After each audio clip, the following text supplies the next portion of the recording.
$188. Utilization of $123,460 from the COVID Restart Grant to assist with the shortfall in budgeted revenues for 2021. A report is attached showing the breakdown and recommendations for utilization that we'll talk about a little bit later here. Garbage and recycling fees have increased to $170.50 for 2021 from $140.70 to assist with the additional costs associated with garbage collection and the new recycling bins.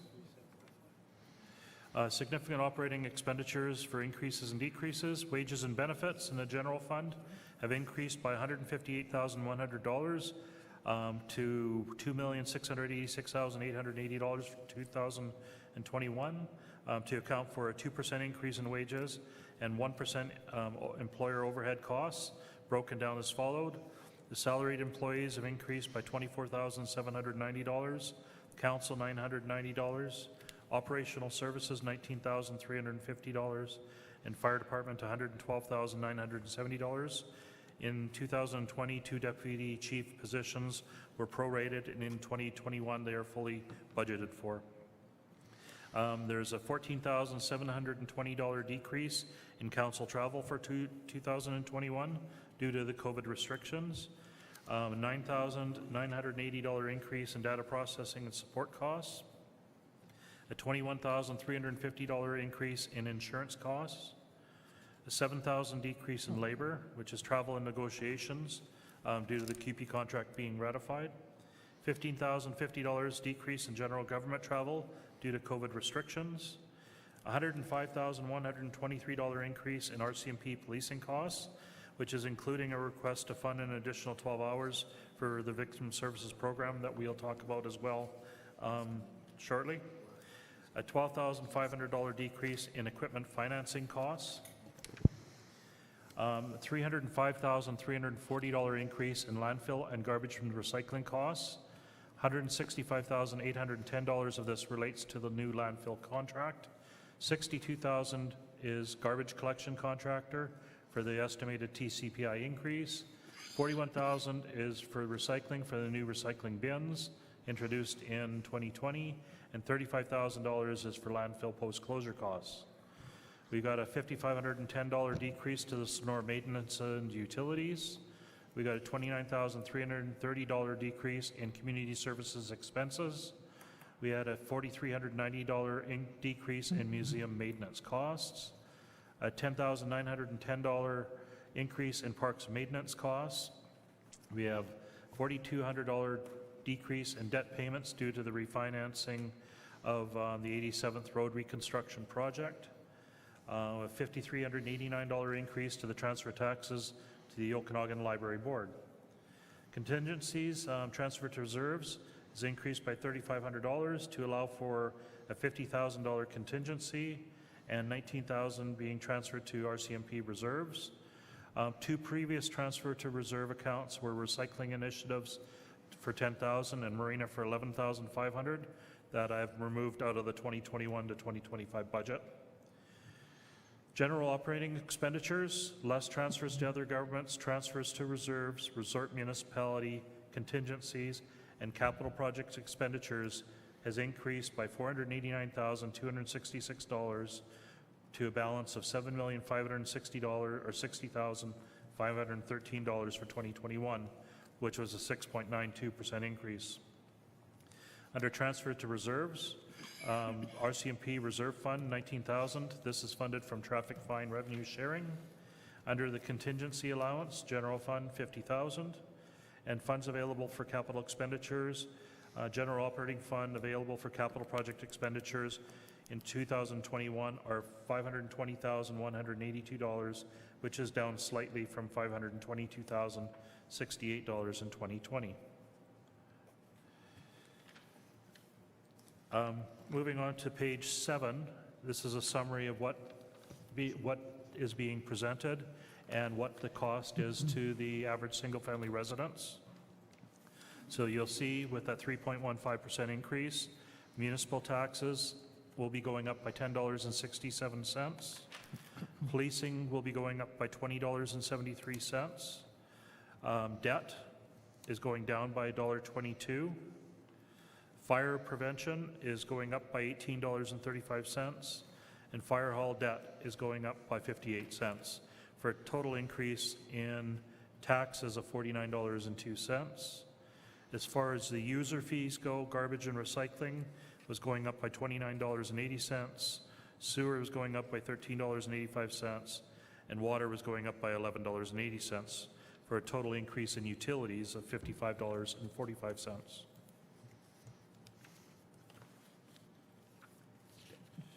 Can we just stop and see if there are any questions? Absolutely. Go ahead, Councillor Harvey. Thank you, Madam Mayor. Thank you, Mr. Zackel.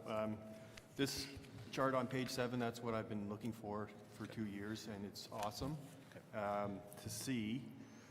I see a bunch of zeros on here for regional district, hospital, school. I don't believe they're going to be zero at the end of the day. No. Is that a reasonable assumption?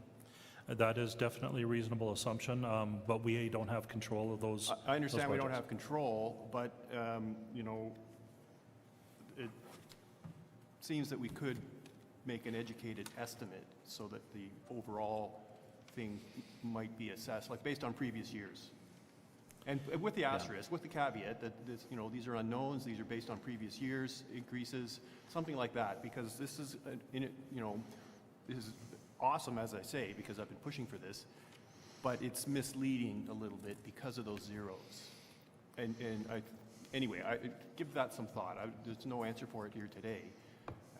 But you know, based on this, I see that basically 40 out of the $49 increases for safety and protective services, which seems way out of line. But that's perhaps because of the zeros on the other things, and it'll balance out as we go forward. So, yes, thank you. Okay. Councillor Rhodes. Thank you, Mayor McCorduff. Just a question about your opening comments. Budgeting for the 2 deputy fire chiefs, are we budgeting for the fire chief as well? That is correct, yes. So for full-time salaried positions, we have the chief and the 2 deputy chiefs. But in 2020, we had budgeted for the chief, and the 2 deputy chiefs were prorated. One was in February of last year, and the other one was as of July of last year. So basically for 2021 moving forward, now they're being fully budgeted for the entire year. Okay, so that cost is reflected in this report? Yes, it is. Okay. Absolutely. And Councillor- that's why the fire department wages have gone up as much as it shows in the budget. Thank you. Councillor King. Yeah, thank you, Madam Mayor. Yeah, Mr. Zackel, on page 5, you show about a $21,360 increase in insurance. Is that vehicle insurance or building insurance? That is more or mostly building insurance. So we've been adding a number of things to our insurance policies, like the main lift station, all of this new capital infrastructure that we've been adding in. So we've, the washrooms, we've seen quite an increase there this year.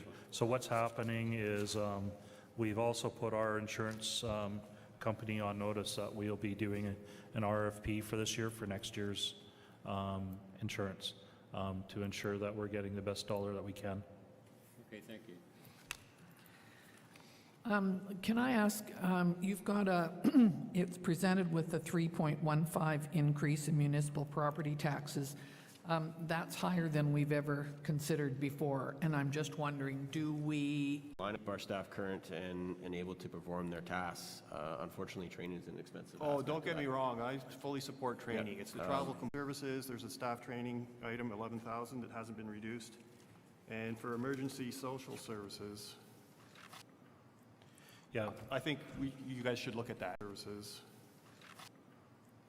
yeah. I think you guys should look at that. And so that was my first one.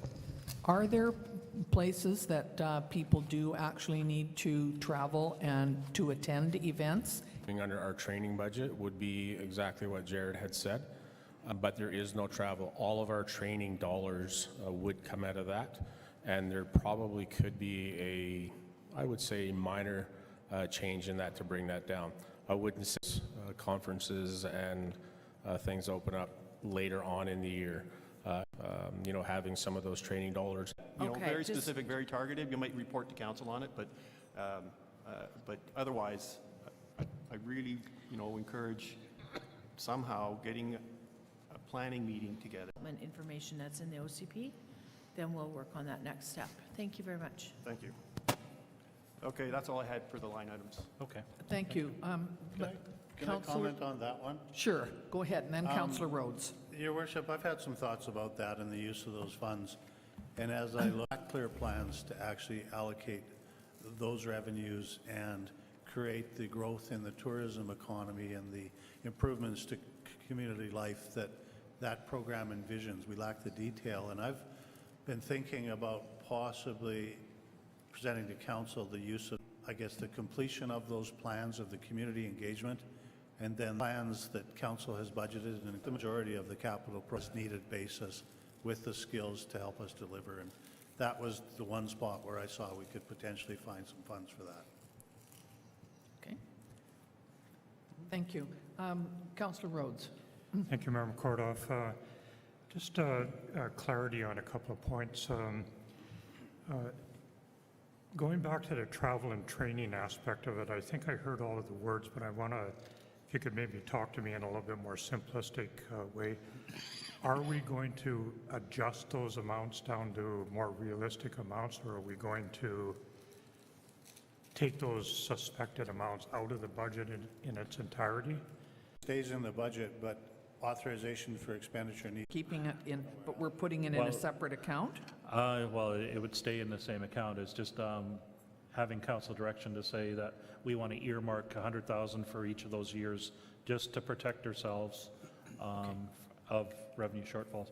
Now, if it comes up that we are definitely going to be short more, we would address council and then bring that Okay. forward. But at least planning for the future, we're ensuring that we're earmarking at least a little bit of that so that we don't fully use it and say, oh my God, we needed some next year and we don't have anything left. Yeah, that's fine. No problem. Councillor Rhodes. I thought we were on the fire Well, thing, so I'm, We backed up one. we backed up to the yeah, first well, I paragraph. realize that, but yeah, we did Yeah. back up. Okay, so hang make on. Can we go with this, the 200,000 first, and then we'll go to the fire? Sure. Yeah, I'll move that.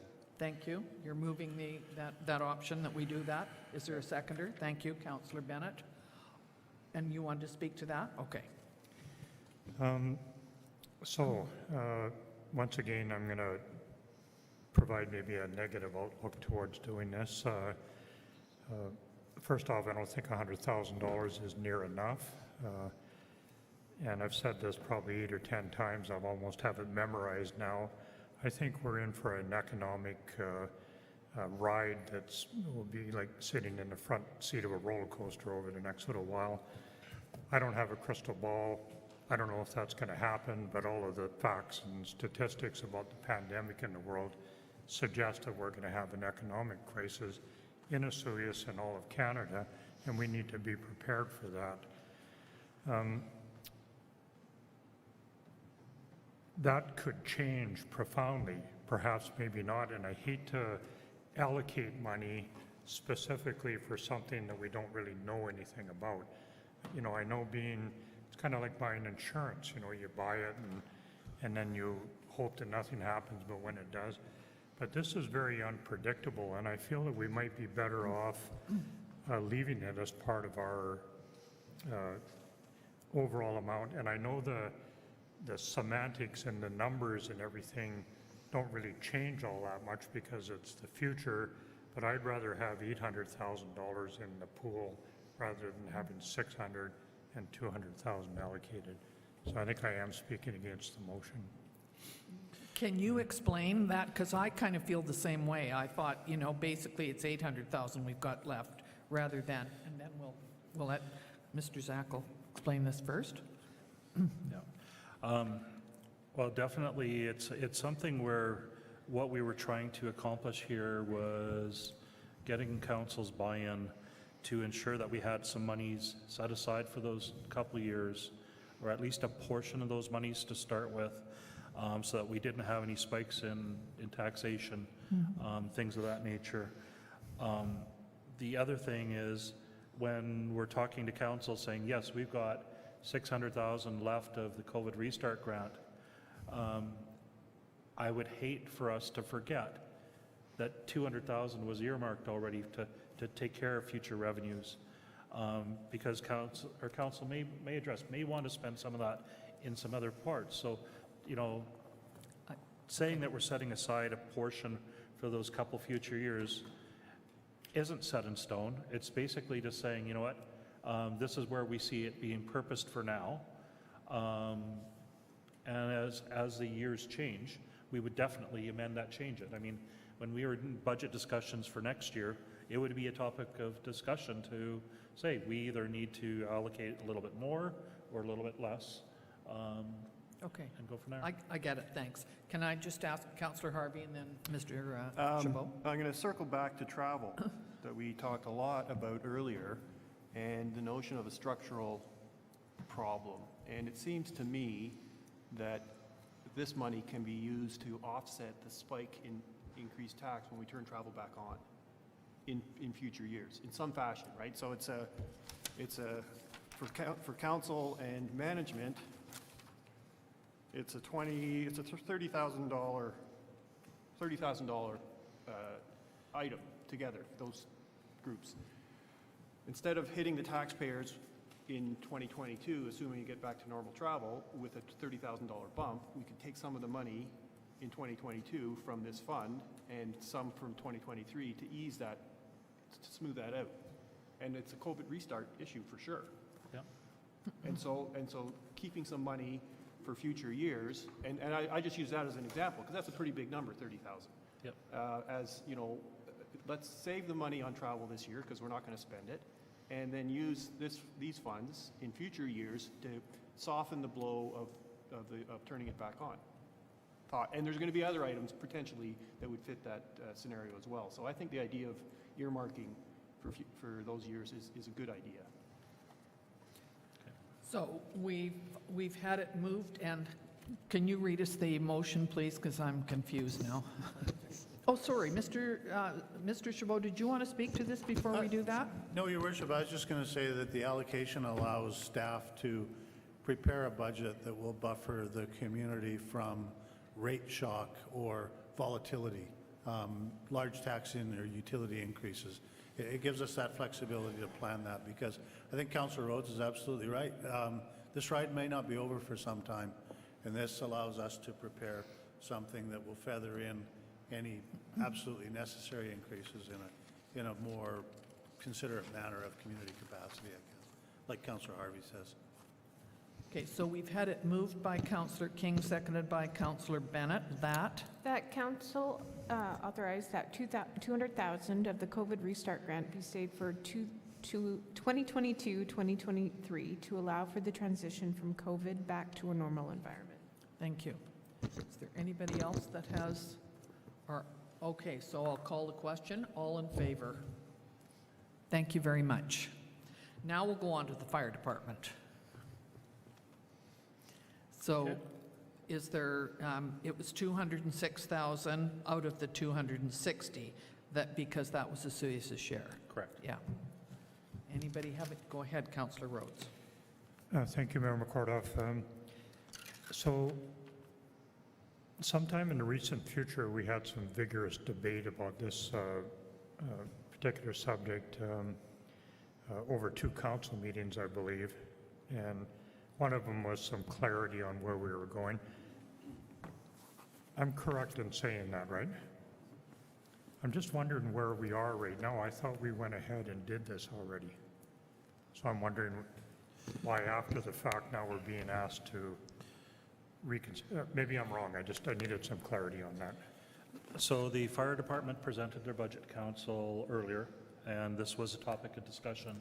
And at that point in time, there was no sources of funding to offset this capital purchase. So the recommendation to council at that time was to finance it over a 10-year period, which would require elector assent, because borrowing can only be up to 5 years without elector approval.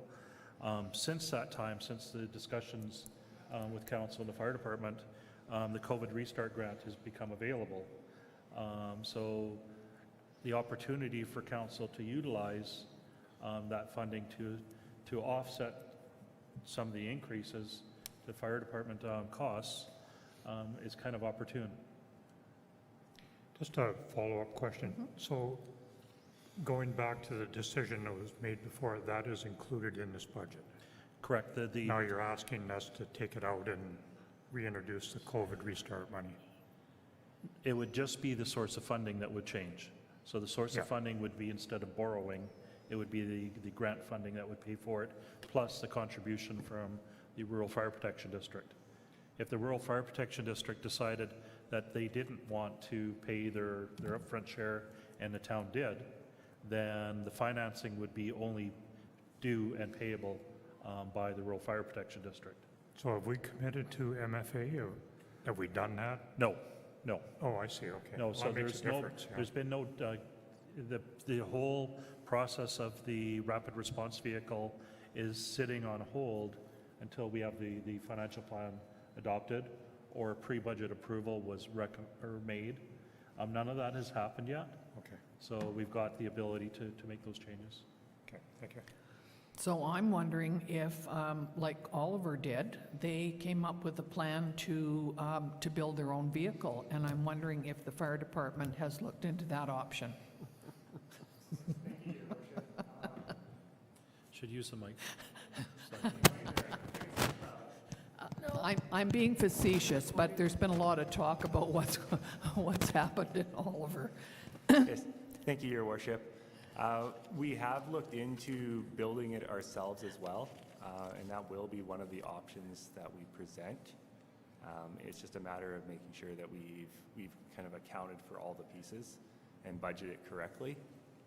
So that will be something that we will present to council as one of the options moving forward with this. Thank you. Okay, so has this been, go ahead, Councillor Harvey. Has Yeah, this been moved I and mean, seconded? my concern is this doesn't fit at all with the previous discussion, that, you know, we don't know what's coming, and having the COVID relief money available for related things, more directly than the indirect nature we talked about when I brought this up out of order. So that's my concern, right? It goes to Councillor Rhodes's comment that we don't know what's coming, and we're going to be 200,000 short to address some serious COVID-related issue, and we won't have the money because we've. Okay. So ultimately, we have 636,000 that hasn't been allocated, plus the 200,000 that we've earmarked for 2022, 2023. So that's 836,000 that would still be sitting in council's pot to be able to pay for those kind of things. Our 2020 year, saying worst case scenario, was $372,500. That was our, you know, the biggest hit. So yeah, it would give us the ability to pay potentially for 3 years if we were stuck in this for a 3-year period. I don't foresee us being stuck in this for that long. Our way of doing business would totally change if our environment is stuck in that position. I truly believe that this funding we received from the province and federal government has been great for the municipalities, but I truly believe that they feel that this is on a midterm basis, like a couple years. If it was longer, we would probably be seeing another infusion of cash coming from them. Okay, thank So you. I mean, having a little bit where you're offsetting basically current and future costs for our taxpayers, I personally see this as a win for our taxpayers. You know, it's like I said, it's saving an average single-family residence over that 10-year period of time, $41.40. It's not big money, but it's $4 a year over that 10-year period. Okay, so Councillor Bennett, then Councillor Rhodes. Thank you, Madam Mayor. Mrs. Ackland, is it possible that rather than take the 200,000 off now, that we put the truck and put in payments, and then a year down the road, if all of a sudden things are looking good, do you pay it off? Or are you locked into lease? you're not locked into the MFA equipment financing. You can pay it off at any time. I just don't think that then it would be kind of a right type of scenario. Our sell to this is we're paying for increased operating costs, which it is, so it falls into the category of the COVID Restart Grant. It's for protective services. Looked on them. So much for that idea. Councillor Rhodes. Thank you, Member Kordoff. Well, this may sound a little off the cuff, but I am happy with the result of our debate from the previous meetings. Somehow I must have had a long period of being quite naive about it. I thought it was done and in the works because we did kind of approve the budget and everything.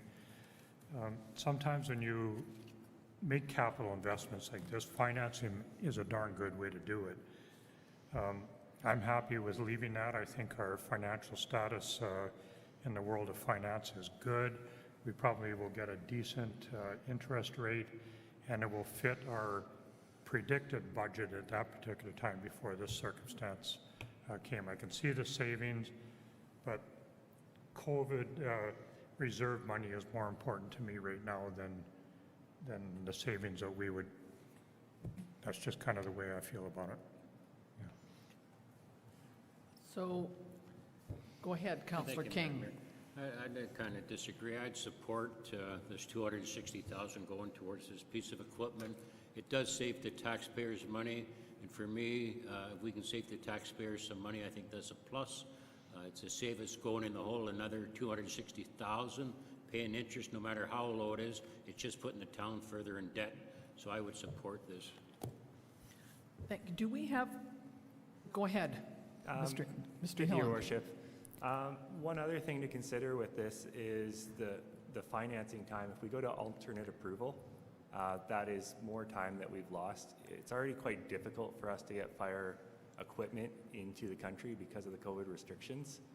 Most of the delays we're seeing are 3 or 4 times more than what we anticipated beforehand. So by delaying and not funding this with the COVID Restart Grant, it actually just exacerbates our problem, and we'll be ordering the equipment later into the year. Okay, go ahead, Mr. Chabot. Your Worship, I'd go a step further with that concern because capital purchases for fire halls and fire equipment is contentious in many communities. The threshold for objection in an alternate approval process is fairly low, and then if council wanted to proceed beyond that, the next step to get approval would be to hold a referendum, which would imply further delay, further cost. You'd spend probably at least $20,000 to fund a referendum. You know, would be a fuss-rated piece of equipment. We've been promised to probably see an improvement to do 5 years financing at an amount that doesn't change the impact on the taxpayer and the balance out of this fund.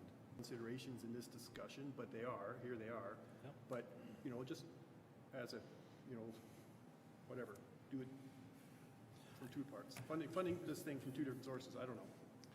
Yeah, absolutely. So what we could do is a resolution from council to say that 50% of the rapid response vehicle would be paid for through the the COVID response grant, with the balance of funding being financed through MFA equipment financing over a 5-year period. And that would work. And absolutely, you're correct. We wouldn't have the delay for having the electric response. We're reducing the overall impact on the residents by 5 years. Okay, Councillor Rhodes. Thanks again, Mayor McCordoff. Percent, sir. The rapid response vehicle will be funded 50% from the COVID relief and 50% 5-year MFA. Put on the, is that the one that's next? Yes, so Okay. It's a separate report that I handed council at the beginning of the day. Yes, it was a separate report that was sitting on your yes, in front of you. So could you please explain the additional funding for this? Okay, so the Osseous Museum, as we're well aware of, is asked for $8,000 towards utilities for their new facility. I just wanted to explain in there that the 2020 budget for maintenance and wages for the old facility was $10,410, with the actual expenditures being $4,210. This budget is to maintain the town-owned building, which was also reduced in the budget for 2021 down to $6,020. $3,020, the $8,000 request, if we were to deal with it as new taxation, would be a 0.31% increase to taxes. Council may also want to redistribute their grant and aid pool of funds, which would have no impact on the tax increase. And that's from their current funding allocated for discretional grants and aid, being the grants other $65,000, community events insurance $3,000, the museum $56,000, and the desert center $15,000. Once the old museum building is totally vacated, an assessment of the building will be needed to determine what the cost will be to demo the building, and further discussions with respect to the future uses of the area will be required. Currently, there's $40,000 that's set aside in the reserve fund established to offset some of the demolition and restoration costs of the site, but I believe discussions with Jared, these costs would be significantly more than what the $40,000 would be. So recommendations for council, where council increase the grant and aid to the Osseous Museum from $56,000 to $64,000, or option 2, to maintain the existing grant and aid to the Osseous Museum in the amount of $56,000. And we could also throw in option number 5 of utilizing COVID restart funding for this, as it is an increase in operating costs. Thank you. Councillor Rhodes, then Councillor Bennett.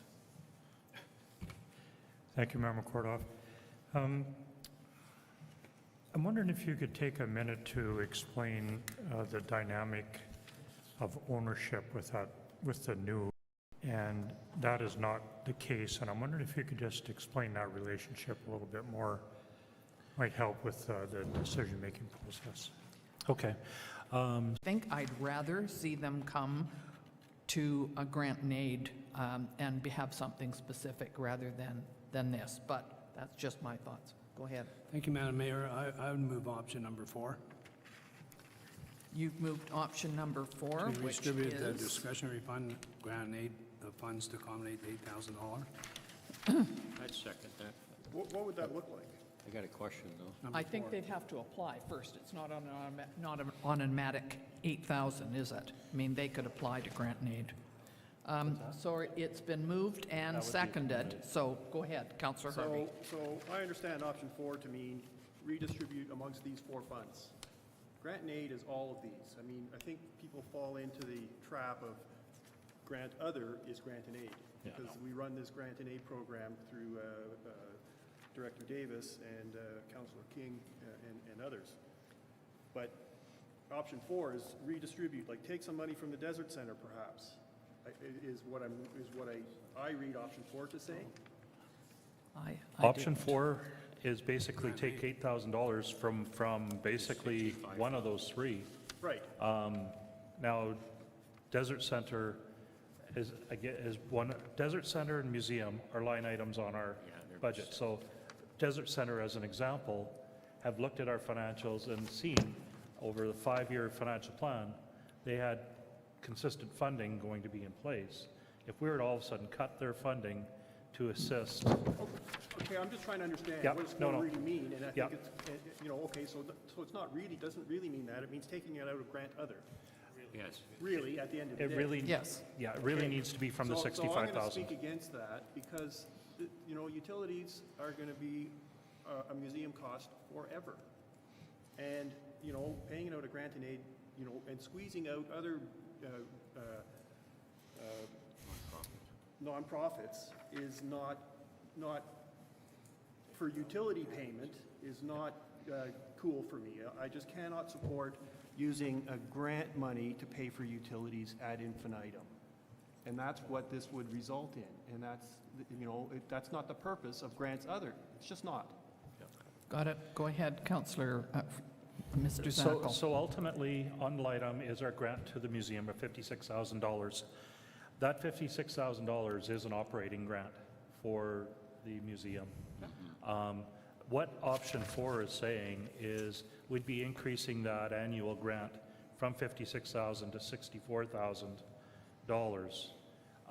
It would be reducing our grants other from $65,000 down to $58,000 for 2021. That's what that is basically saying. But basically, it's saying it's reducing that grant other down to 56 forever. Correct. So let's let's word it in the way it really is, or really would be. Well, that's really what it would be. Then you would take the old museum, when the building was vacated, we no longer had those maintenance costs. It's taking that reduction of maintenance costs and increasing the grant and aid other at that time. So in 2022, when we make museum maintenance 0 for that old building, we would take that decrease and increase grant other. So you're basically reapportioning your total grants that you're giving out by keeping the same bottom line. And then in 2022, when that money's become available, increasing the total grant pool by that amount. Got you. Go ahead, Councillor King. Yeah, I think I would go a different way. I'd vote against this motion, but another way of doing would make a new motion to suggest they apply for grant and aid. That way we have the $65,000, and that way we can see how much other nonprofits ask for money, and there might be $6,000 or $8,000 or $2,000 to help them out.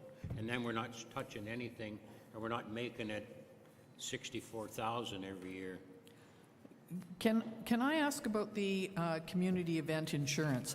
I think it's for the 2 events the festival's put on. Am I Yes. correct? Yes, that's So that was saved last year. Not We any- didn't have oh, yes. that, right? We didn't have to pay that out last year because there were no events. That is correct, yeah. So there aren't any other events that are happening that get insurance through this fund?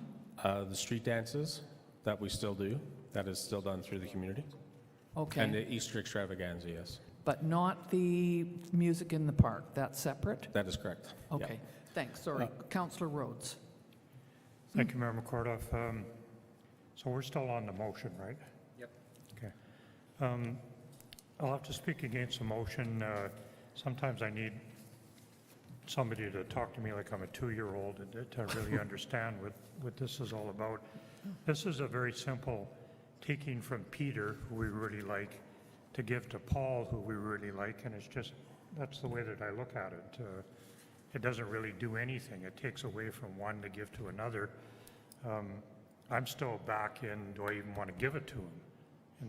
So I would have to speak against this motion.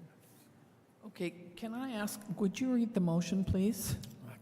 Oh, sorry, go ahead. Mr. Davis, go ahead. Thank you, Madam Mayor. The only thing that I wanted to add is in our policy for our community grants, it says that the money shouldn't be used for operational costs. So it may not be applicable for that purpose anyway. And I know it's a different request, but per se, it still is an operational cost. Okay. So could you read the motion, please, Mrs. Hilson? That council directs staff to redistribute the discretionary grant and aid pool of funds to accommodate the $8,000 increase to the Still Use Museum. And that was moved by Councillor Bennett and seconded by Councillor King. Okay, so Just a did you want to talk to that? Yeah, again, I guess if this got passed, then would that be like 64,000 continuously? Or can we maybe defeat this motion, make a new motion? This is just a one-time, one-year thing? If the museum's asking for $8,000 for the utility costs, they're asking for that for in perpetuity. They're not asking for you to pay for this for 1 year. They want the same deal that they had down at the old building where the town was paying for all of these operational costs. So, no, I if respect we, what they're asking for, but we don't have to give it forever. We can give Yeah, it for 1 year if we chose. you would be better off to hold firm with the amount of monies that you're contributing now, and say, no, this is the limit that we're contributing. It is a precedent path to go down by giving them the money.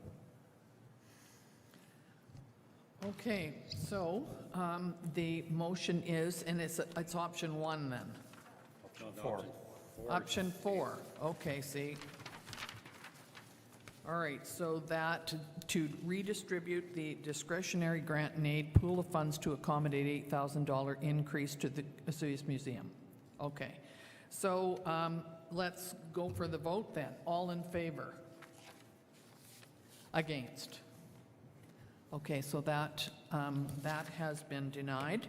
So is there another option? Go ahead. And I guess, would there be any will to increase it for 4,000, kind of rounds it up to 60,000 for them? I'd like to make a motion that 4,000, same wording as the other one, but 4 instead of 8. And can that be used for anything? That if the 56,000, if it was moved up to 60, can that be used for anything down there? That's correct. You're basically increasing their operational grant from 56,000 to 60,000. Okay. How they use that, yeah. It's up to, But okay. then we are needing to find out where we're taking that 4,000 from. Well, I would be taking it the same, kind of, that's number 4, but instead of 8,000, it'd be, or 8,000 would be 4,000. Okay. Taken out of the grant and aid. And then in 2022, when the museum's closed down, that extra 3,000 would go back in, so then it would almost be back to normal. Exactly. But Councillor King, you are saying rather than give them 56,000, a grant to the museum, which is quite separate from the grant and aid, you would increase it to 60,000. Or are you suggesting that the extra 4,000 come out of grant and aid? Comes out of the grant and aid. Oh, well, that isn't what I got on the, That on the way we're not motion. finding other money, we're just using. the Okay. Go ahead. Has the motion been seconded? money. No, no. It was, well, he had his hand up, which is why I was asking. Are you seconding that or No, not? No.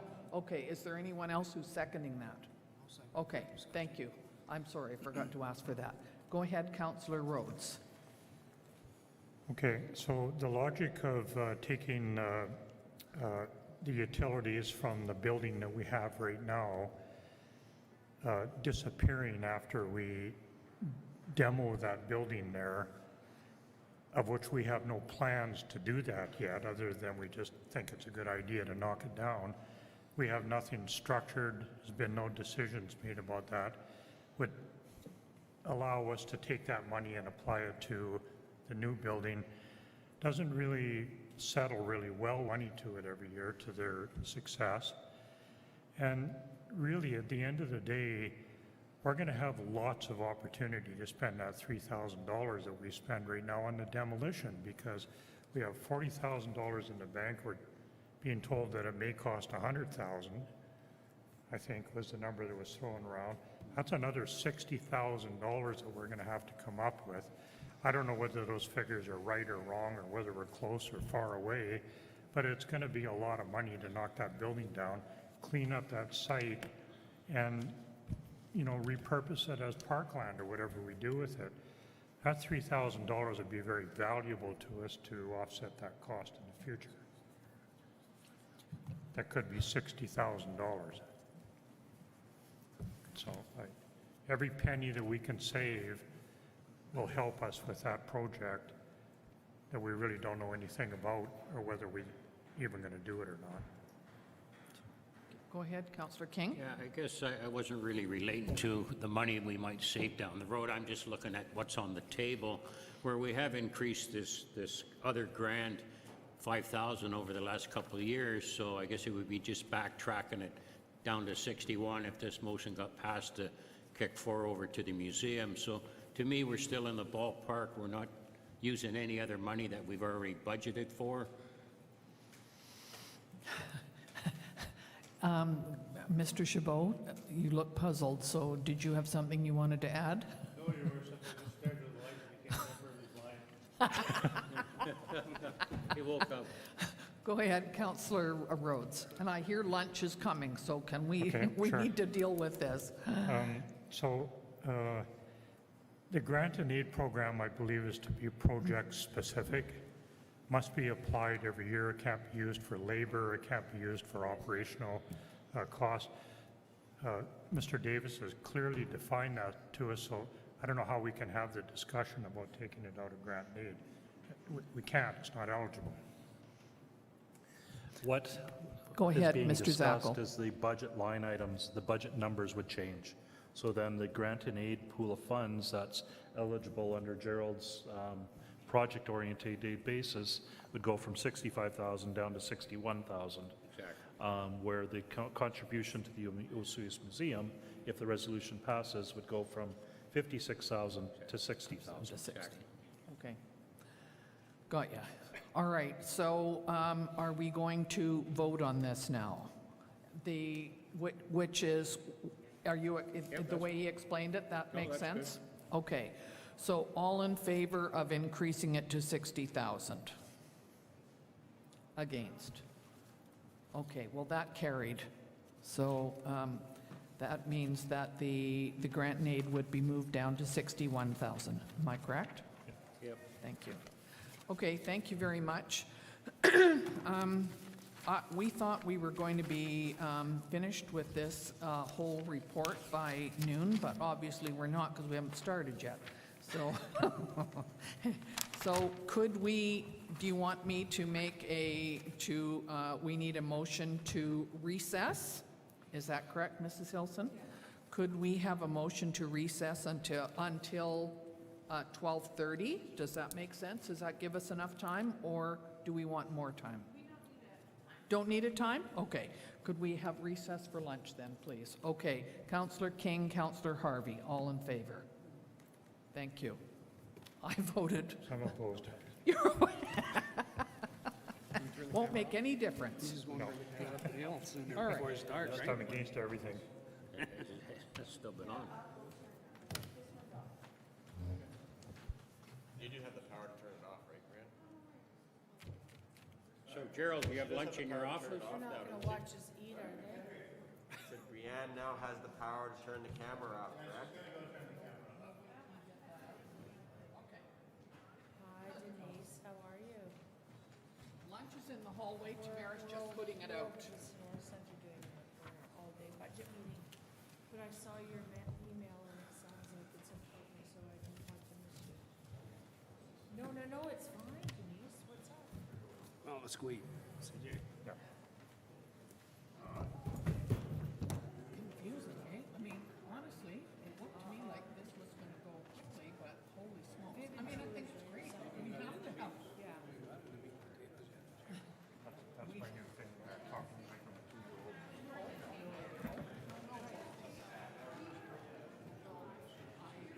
So I will tell you what's happening. Did you ask me about this? No, I could. Well, okay, so we can issue a business license. Okay, let me explain to you first how the intercommunity business licensing program works. So if your business's primary location is out of, say this fellow operator out of Penticton, then he has to get a Penticton business license. And then he can also get an intercommunity business license. If he was to operate out of Oliver, it would be the same thing, or Osoyoos, it's the same thing, but he won't tell us his location. Budget planning process, and the additional 50,000 would be allocated through the 2020 budget. Of course, we've been providing support to the consultant wherever possible, and it's well underway again for coming to council for first readings in spring, and then completion in the summer 2021.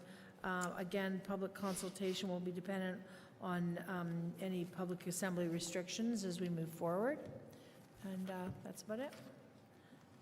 And do you see that the draft plan presentation will be done in this room, or is it going to be on virtual, The or? plan presentation to council will be in this room, Okay. yes, so that as many directors as are able to participate will be able to be here to speak to various sections of the plan. Thank you. Okay, thank you. So everybody's okay with leaving this in? Okay, zoning bylaw update and update to foreshore and lake zoning bylaw. Yes, thank you again. So a new zoning bylaw, inclusive of new zoning maps and update to the foreshore zoning bylaw is what this project is about.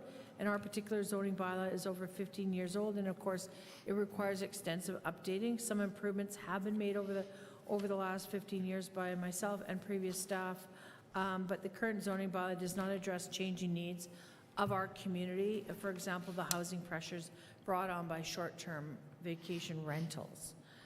In addition, the updated zoning bylaw and updates to the foreshore and lake zoning bylaw will allow the bylaws to be aligned with the new OCP, improve functionality, and address any gaps that have been identified since the previous updates.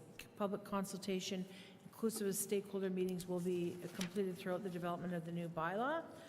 So one of the other things that this OCP triggers isn't just the update to the zoning bylaw, but it also requires a new land use procedures bylaw, because within the OCP, of course, we'll have development permit guidelines and development permit areas that may not currently be identified in the land use procedures bylaw.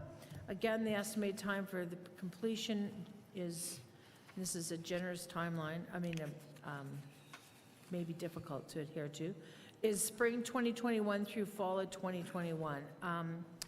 So the best case scenario is to begin the bylaw update and rewriting the process during the final development stages of the new OCP. So we've already been making notes throughout the process in our conversations with council and of course the public on what items we need to make sure we include in the new zoning bylaw. External resources will be required for a portion of this work, specifically for work related to map production and some of the public consultation. An RFP is going to be developed once we determine how much staff time will be available to support the project. And as council is aware, we have no senior planner at this time, and we have no intention of hiring somebody in this coming year. So that does leave just me doing this work, which is fine, but just so you understand, we anticipate that Neil Paget, our building inspector, will be vacating at the end of next year.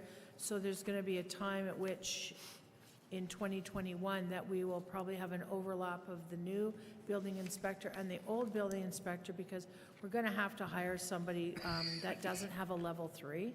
It would be highly unlikely we'd get somebody with a level 3 building inspector, which we need because we have multifamily and many commercial buildings in our community, and we can borrow the one in the building inspector from Oliver on occasion. But there's a chance that we would get somebody with a level 1, hopefully level 2, and then they would require training, just so you understand where some of the training budget we always spoke about would have to be allocated to that new person. So that's a long way getting back to the fact that, yes, we're looking for $50,000 to support this, and we're going to be, that's not a lot of money to do a project of this scope, which means most of it will be carried out in-house.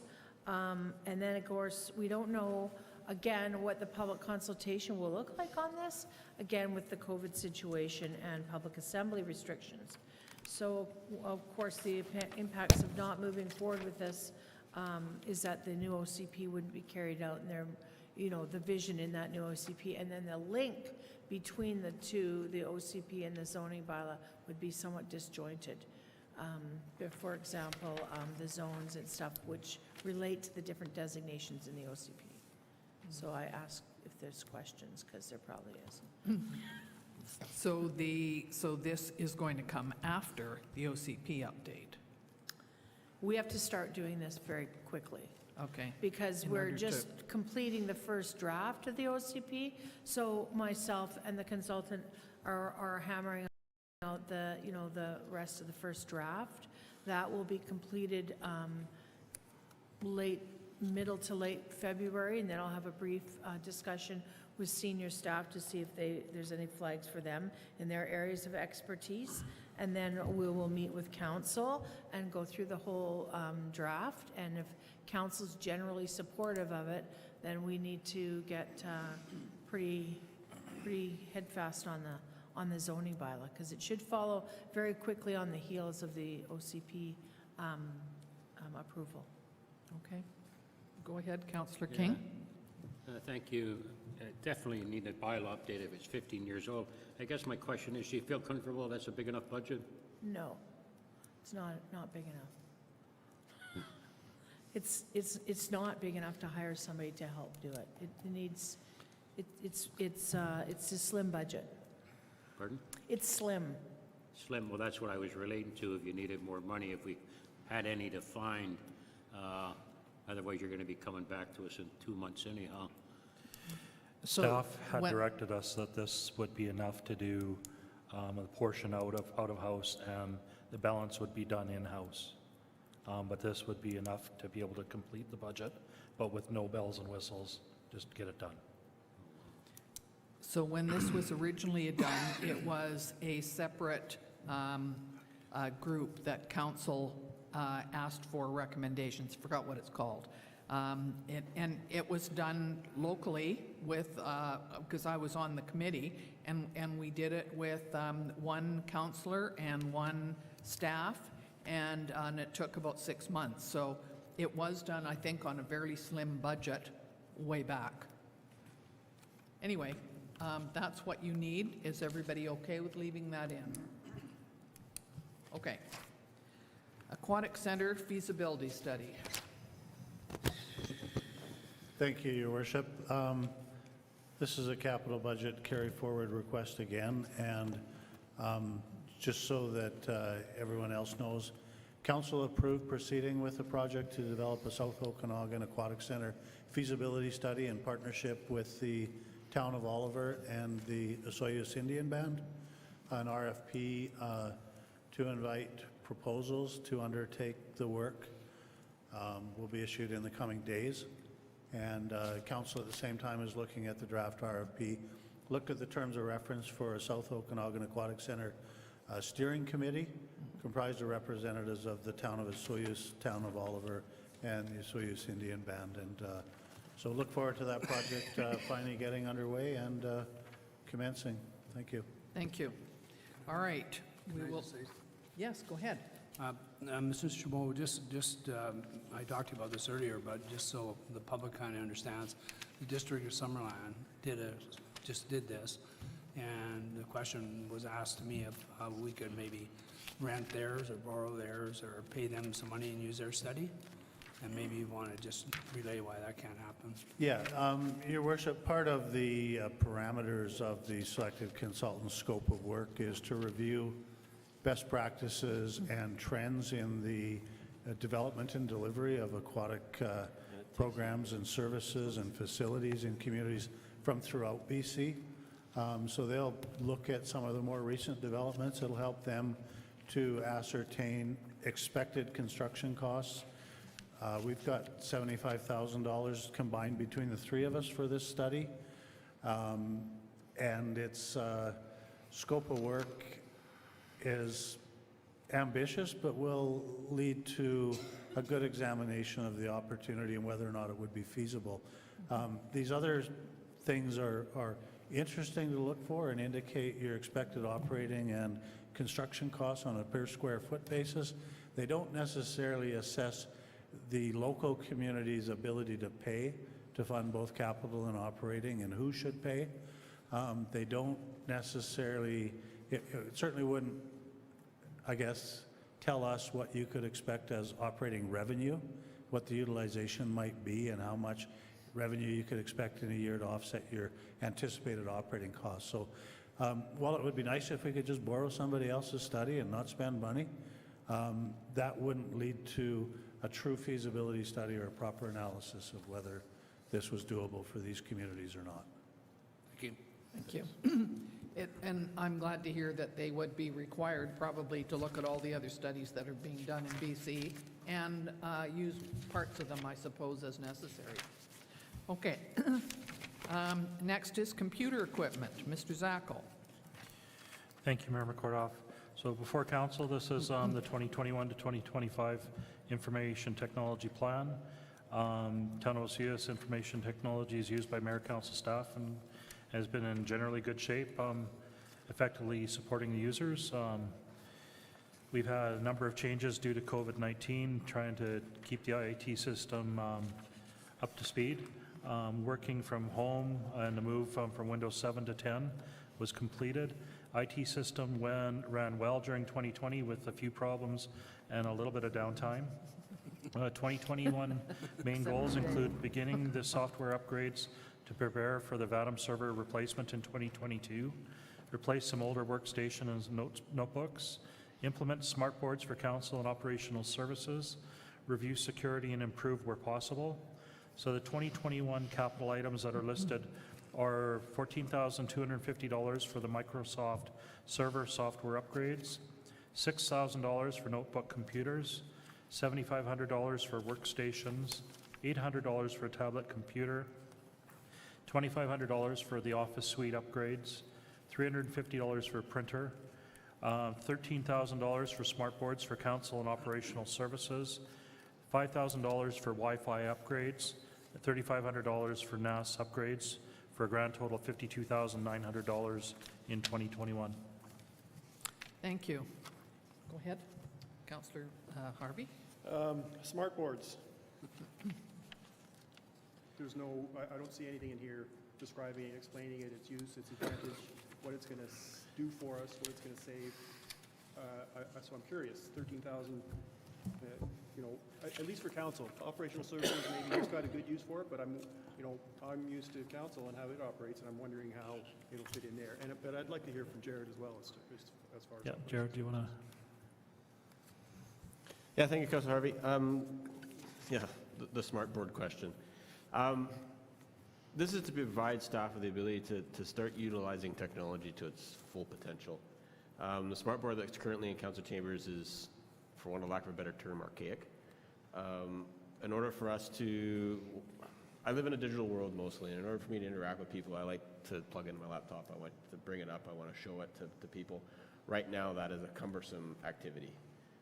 So what this availability would be is for me to be able to walk into council chambers when I'm doing meetings with other people, to pull up my spreadsheets, to pull up my information so everybody else can see it, interact with them, interact with the board physically. The smart board that's currently in council chambers, you actually are supposed to be able to write on it, and that writing is supposed to have been saved, and you're supposed to be able to save these documents and implement, whereas right now that does not work to its full functionality by any stretch of the imagination. So again, upgrading that allows staff to have that ability to then interact in a technical world, in a digital world. From an operational perspective, again, that allows me to then have these conversations with staff. I can bring up my GIS systems and everything else on this board, make notes, draw pretty pictures, print the pretty pictures off, allow them to go and do what they need to do their jobs. Again, as we're trying to move more and more into a digital world and that digital interaction. So $13,000, I get it's a fairly large sum, but not a big lump of sum when it comes to technology in this day and age. I can see the use in operational services, certainly. I'm less convinced that we need anything different this year in council. Yeah, so for the council chambers, it's something as well that it would allow presenters coming in to utilize the services as well to the full capabilities. And I'm just going to also say quite a few, we don't just use council chambers for council meetings. Quite a few of the directors do use council chambers for other meetings. So Jared will have meetings with True Consulting and that they'll come in and use council chambers. Gina will use council chambers for other meetings. So the smart board in council chambers wouldn't just be for council meeting purposes, it's for other department purposes as well. I'm Thank not you. sure I like that. Well, I've been in there and it's well used, so I'm glad. Go ahead, Councillor Rhodes. Thank you, Mayor McCordoff. Well, now I know why my chair is so worn. And why it's at a different level each time Yeah, you every come time I in. go there, it changes, Yeah. and it was a brand-new chair about 3 months ago. We adjust yours especially for you, Councillor Rhodes, every time. Yeah, see what you can vet out in a budget meeting? So, in all seriousness, what you're talking about is taking that to the landfill and putting another one in, or are we upgrading the one Oh, no, that's there? the one that is currently in council chambers is gone. It will be probably destroyed and put into the landfill. Oh, I don't know, recycling. it's old, it's getting tired, so. There, Seems like a waste. I'm gonna recycle it. Use it as a very expensive whiteboard. Could it be used somewhere else, just as a whiteboard, rather than? Well, the thing is, the technology's starting to get old. It doesn't really work anymore. It doesn't work as it was originally intended. So I understand, you know, wanting to reuse, but eventually you gotta give it up and just go, it's just like laptops. Laptops over time, you just gotta say enough is enough and throw them in the garbage. Piece of junk. Sorry, in the recycle bin. We will put it to the I know, it's to crazy. the bottle depot. It'll be recycled properly. But yeah, no, reusing it I don't think is an option at this point. It's just that's very, very old technology. I have a question. Can the smart board in town hall talk to the smart board in operational services, or are they two totally separate? If you had upgrades, Now, could now they? you're just giving me. They could technically be connected to one So another. you could do something and send it to, oh, Yeah. I'm okay with it then. Go ahead, Councillor Harvey. So I'm fine with smart boards, given that discussion myself. I can't speak for others, but I have, the second question is, and this is much smaller than 13,000, is I see on page 46 that the 4 new computers and the 2 notebooks are allocated. What I don't see in the report is the tablet and how where it's being allocated. I know this is replacement plan, but anyway, I was just curious about the tablet. Yeah, so yeah, 4 workstations are being proposed to be replaced in 2021. 2 notebook computers, so we got that in there. What am I missing? Well, you're buying a tablet computer. Oh, a tablet. The tablet computer was being purchased to have for additional staff training opportunities, because we're finding a lot of these training opportunities are happening virtually now. So having the staff to be able to do it electronically, ones that don't have a computer. Okay. So it really relates to bylaw, it relates to fire operational services and the arena. Okay. So it was just having one of them to do. Okay. We've got one. Yep. That I've got in Donna's office, and this would make it 2. Good. Okay, thank you. Next is road design, Main Street. Mr. Brownstein? Thank you, Your Worship. This is one of 5 capital projects I'm requesting for under roads. This $50,000 is an additional line item in regards to the potential design upgrades for Main Street. If you look down below under sidewalks, I'm actually requesting another $50,000 for a total of $100,000 to address this scope. The RFP originally was let for the section between Park Place and Kingfisher, which is in front of Watermark on the west side of the road. With that, we looked at actually scaling this out and actually encompassing the entire Main Street corridor all the way from Eagle Court down to Cottonwood as part of this design scope. So that gives council the opportunity and the community the opportunity to see what we can achieve and what we can move forward to. So in order to get that entire design scope in, I need a little bit more money. So can I ask, is this go from the lights at 3 and 97 to Cottonwood? So eventually this will go from A&W. So this design will encompass all the way from A&W all the way to Cottonwood. So it'll give the community as well as council that standard cross-section in which we will try to achieve over the next 10, 15 years. Okay. Yep. Just very briefly, I mentioned during the break about properties that have sold on Main Street will be redeveloped. So when we have a plan like this in place and it's approved by council and we say, this is what we're going to do, and somebody buys one of those pieces of property and they want to redevelop it, then they're responsible for doing that little section. And if we can't do the rest of the street at the same time, we would take the funds and reserve until we can do the whole street. So a good example of this would be across the street from City Hall. There's that large piece of property is probably the best example, that vacant piece. So when that would to be redeveloped, for example, if we had other features or whatnot we wanted to incorporate in that part of the streetscape, we could have that developer be responsible for that portion. Okay, go ahead. Did you have something else? Yeah, go ahead. And then Jim. I'm just trying to line it all up because, you know, in July, we approved proceeding to costing and design from Park Place to Kingfisher. That is correct. And the control sheet here says that this 50,000 is for that project. Yes. So that's included in this here. It's not clear on the surface of this report to me that it included. It reads like, a little road work here, a little road work there. Be helpful. Okay. So what's the timeline? Design's completed fourth quarter, so I answer myself. Thank you. And you've been on a call with somebody, because I interrupted the other day, and that was the guy that was going to do this? No, Your Worship, that was actually going through the evaluation of the received proposals for this section of roadway.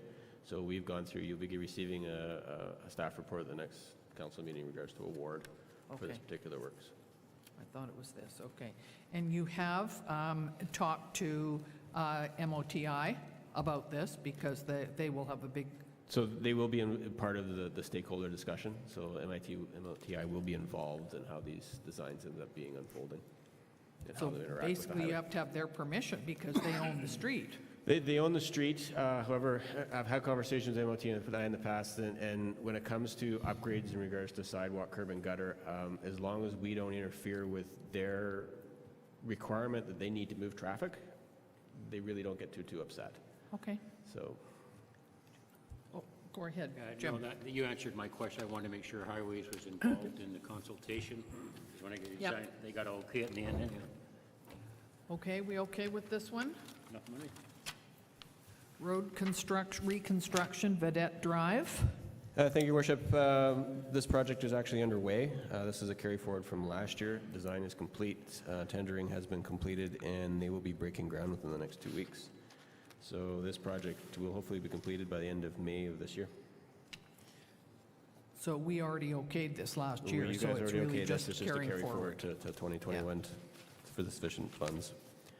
And these are the same people that are doing the water issues down south. Yes, Right? so they've been awarded the water extension to the south of town, as well as they are currently working on the Jenko relocation to Bayview. Can they do both? Have they got enough They've told manpower us to they've do got enough both? iron to make this all happen, so. Good. Thank you. Who? Go ahead, CJ. Thank you, Member Kordoff. Has there been any difficulty with this, any pushback from the neighborhood that we should be aware of at all? For which one, sorry, Councilor Rhodes?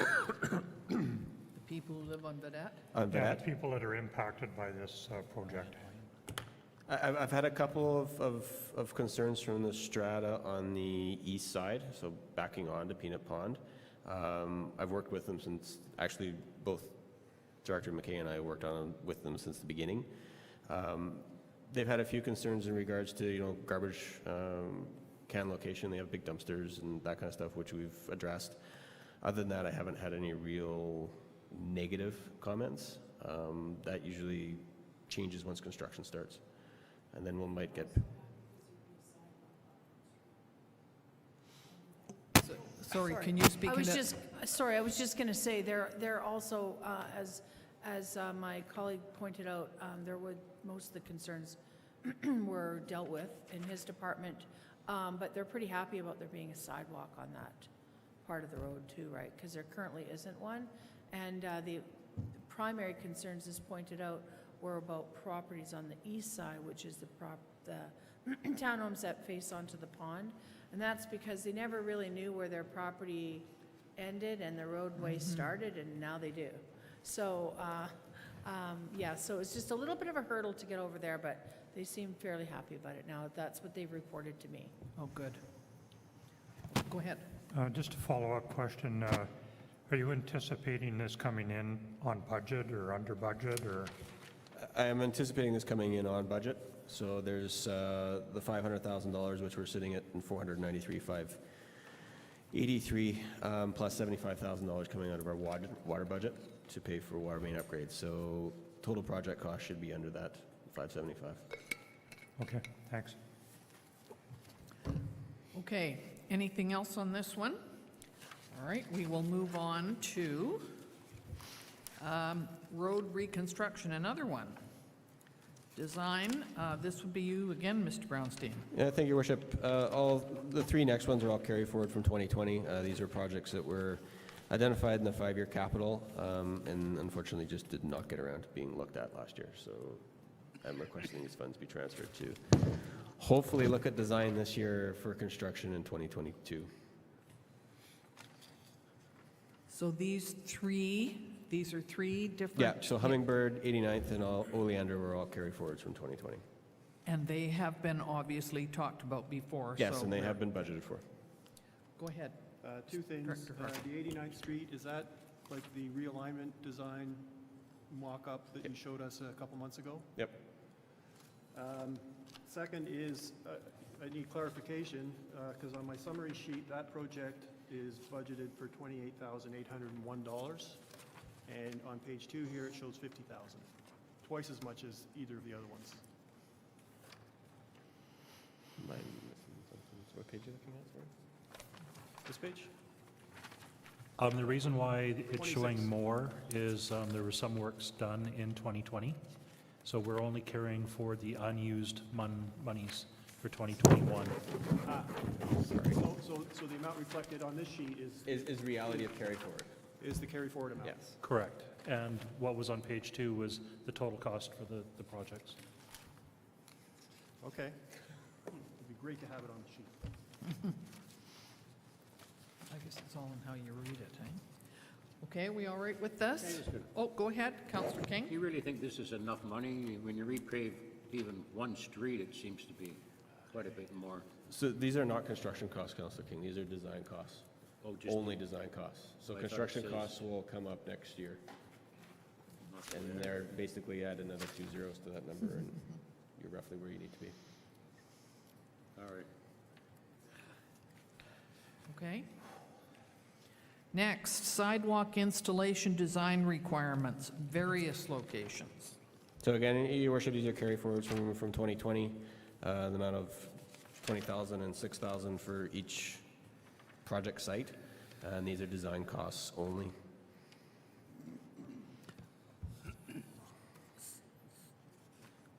So you'll see on, I'm looking at page 26, this is the overview.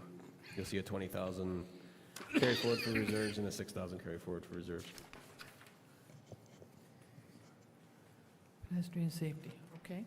Anybody got any concerns about this? All righty, we will go to sidewalk design Main Street. Thank you, Your Worship. Again, this is in conjunction with the design for Main Street Boulevard, the previous request in roads, and this is to facilitate the overall concept design for that entire corridor. So is this being done at the same time as this other planning of Main Street? Yeah, so basically I'm pulling from two different budget items to facilitate the design, just showing that there is some aspect being charged back to sidewalks and there's being some aspect being charged back to roads. So are you thinking about taking out the bricks and replacing the bricks on Main Street?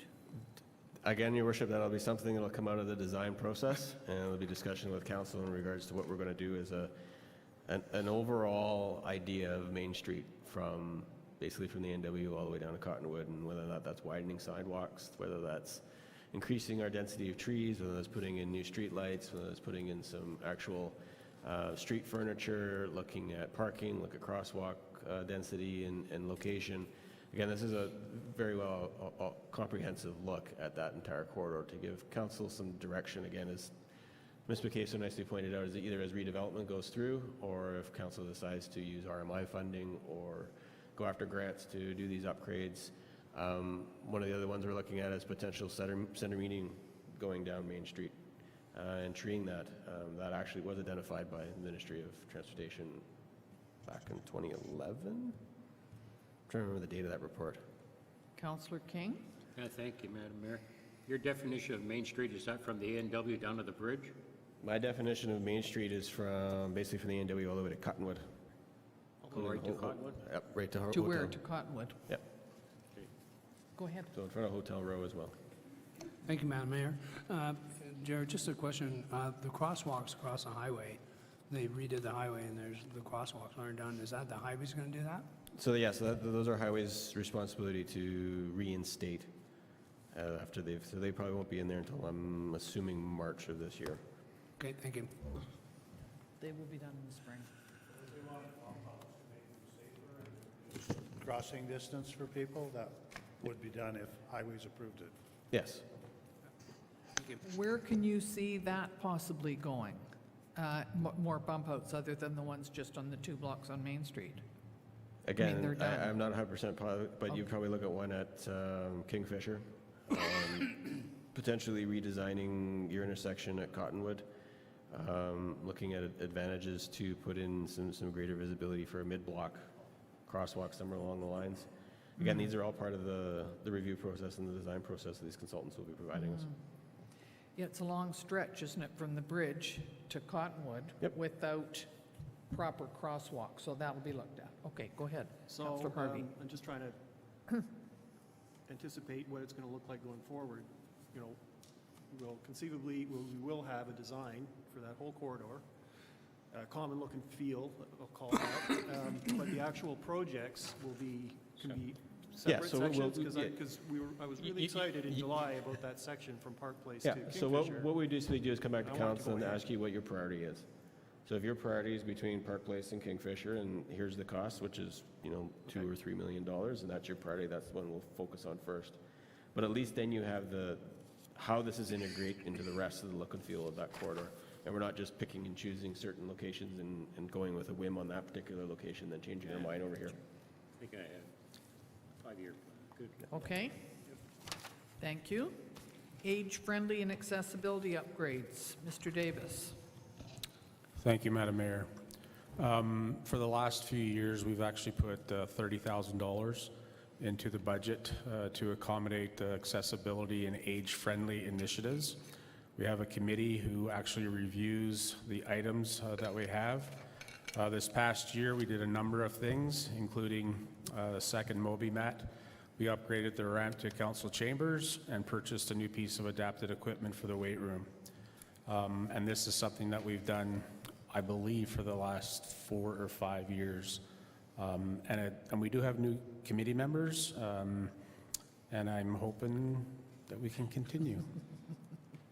It's been on my list for the last 10 years, the adult fitness equipment. Go ahead, Councillor King. Thank you, Madam Mayor. As a representative on this committee, I think it's very excited to support this. I was really curious, though, if there's an opportunity to add a few more dollars. Mr. Zackel, From where? I got to ask. Is there, I don't know if there's a will, but I'd like to see it bumped an extra 5,000 up to 35,000. Ultimately, yeah, you're either pulling the money for additional monies from reserves, or you're increasing taxes to offset that, or you're reducing projects to accommodate this. This is pretty much 30,000 that we've added in annually over the 5-year plan and continue to add. So it's a direction of council for sure. But we'd either have to, like I said, be increasing taxes to accommodate it. We would have to utilize reserve funds, which they're pretty well tapped out over the 5-year capital plan right now. I think we've got a few $100,000 left over from what's been proposed, so you can go from there, but it's up to council as far as making that decision, but either cutting projects or that to assist as well. Can I ask, have we spent 30,000 every year? Have we spent more or less? And have we can't had spend more. other things that we're having to wait for the following year because we had spent our 30? Is that correct? Yes, Madam Mayor, we actually spent the 30,000, just almost to the dollar, and we do have projects that we keep track of. Some has to do with adapted phys ed equipment, trails, how we actually get into our parks, and items. Some of the stuff that we've also done has to do with upgrades to our buildings, like our room here that we have with an accessible bed for people, because some individuals who had an issue and couldn't go to the washroom themselves, they were actually changing on the floor. So it's done really A municipal's perspective, equipment, and we're currently not doing it right with the right piece of equipment. So that's why that line item is there. Councillor King. Thank you, Mayor. How high can this particular vehicle go? It'll have a 40-foot reach. How much? 40 foot. 40 foot, oh, excellent. Go ahead, Councillor Rhodes. Thank you. If there's any doubt about the validity of this request, for many years I got to watch the old unit being used on Main Street. It was kind of a viewpoint right on my front window, and believe me, Your Worship, again, this is where we don't provide the necessary. There's potential here, we're overwatering, et cetera. So again, this is trying to improve our green spaces, try to make them better, and provide the right equipment for our staff to do their jobs. Okay, guys, I don't see any arguing, so, all right, let's go. Fleet assessment and replacement strategy. Thank you, Your Worship. Again, this is a carry forward from 2020. Proposals have been received. We're still in the process of reviewing them. I'm hoping to have that done probably within the next couple of weeks with the assistance of the fire department. This will address the concerns that have been brought forward as part of the $130,000 tractor. This will again provide us with the details for the next 20 years on how we go about replacing, one, the operational fleet as well as the fire department's fleet. Whether or not we're replacing it with the appropriate piece of equipment. So again, we'll look at the opportunity for cost savings in regards to maybe the $130,000 tractor is not the right tractor for the job, or it might be the right tractor for the job. It'll look at how we fully utilize our existing pieces of equipment and whether or not I should actually be getting rid of some pieces of equipment because we're not utilizing them at all. So again, this is trying to understand where we are with the fleet and how we move forward. Mr. Zacco, fleet value, I'm guessing probably in the $30 million. So, you know, with the fleet value of $30 million that you have to replace at some point, doing it right and with the right tools is a small smidgen to pay for $35,000. Go ahead, Councillor Bennett. Thank you, Mayor McCordoff. This shows $35,000 project cost, and then down below it says purchasing will be cleaned in-house. Or do you have to hire somebody to go out and count how many trucks in the years? Don't we have all that information? Yes, Councilor, we have all that information. I want somebody to assess what we have and what we need and what we're moving forward with. Provide replacement strategy for staff as well as council to see, you know, where we're at and where we're going. For instance, I've got fleet that's, you know, from the 90s. Whether or not that fleet should be disposed of. Look at our light truck fleet, whether or not we're keeping our stuff too long. I've got light trucks in the early 2000s. You want to equal your resale cost versus your replacement cost. So right now I've got a replacement cost up here and a resale cost way down here because we're keeping stuff too long. Right. So this would, again, review all those aspects and make sure that, you know, when we're going to replace that F-150, we're replacing it with the right truck, and do we need to replace it? And who would do something like this? Is that As I said, I have 5 proposals sitting on my desk that I've read 3 of them, I have another 2 to go. So there are agencies out there that do this kind of work. Do you see this as a 5, 10, or 20-year strategy? I believe I asked for a 20-year replacement plan. Excellent, thanks. Carried. This would also be fire department and operational services. That- Actually, all fleet. town fleet. Did you say all Okay. town vehicles? Yes. Go ahead. Thank you, Madam Mayor. It's a general question, and, you know, when we talk about these things, you say, yes, of course, we're going to sell this piece of equipment, don't know how much you're going to get for it. You know,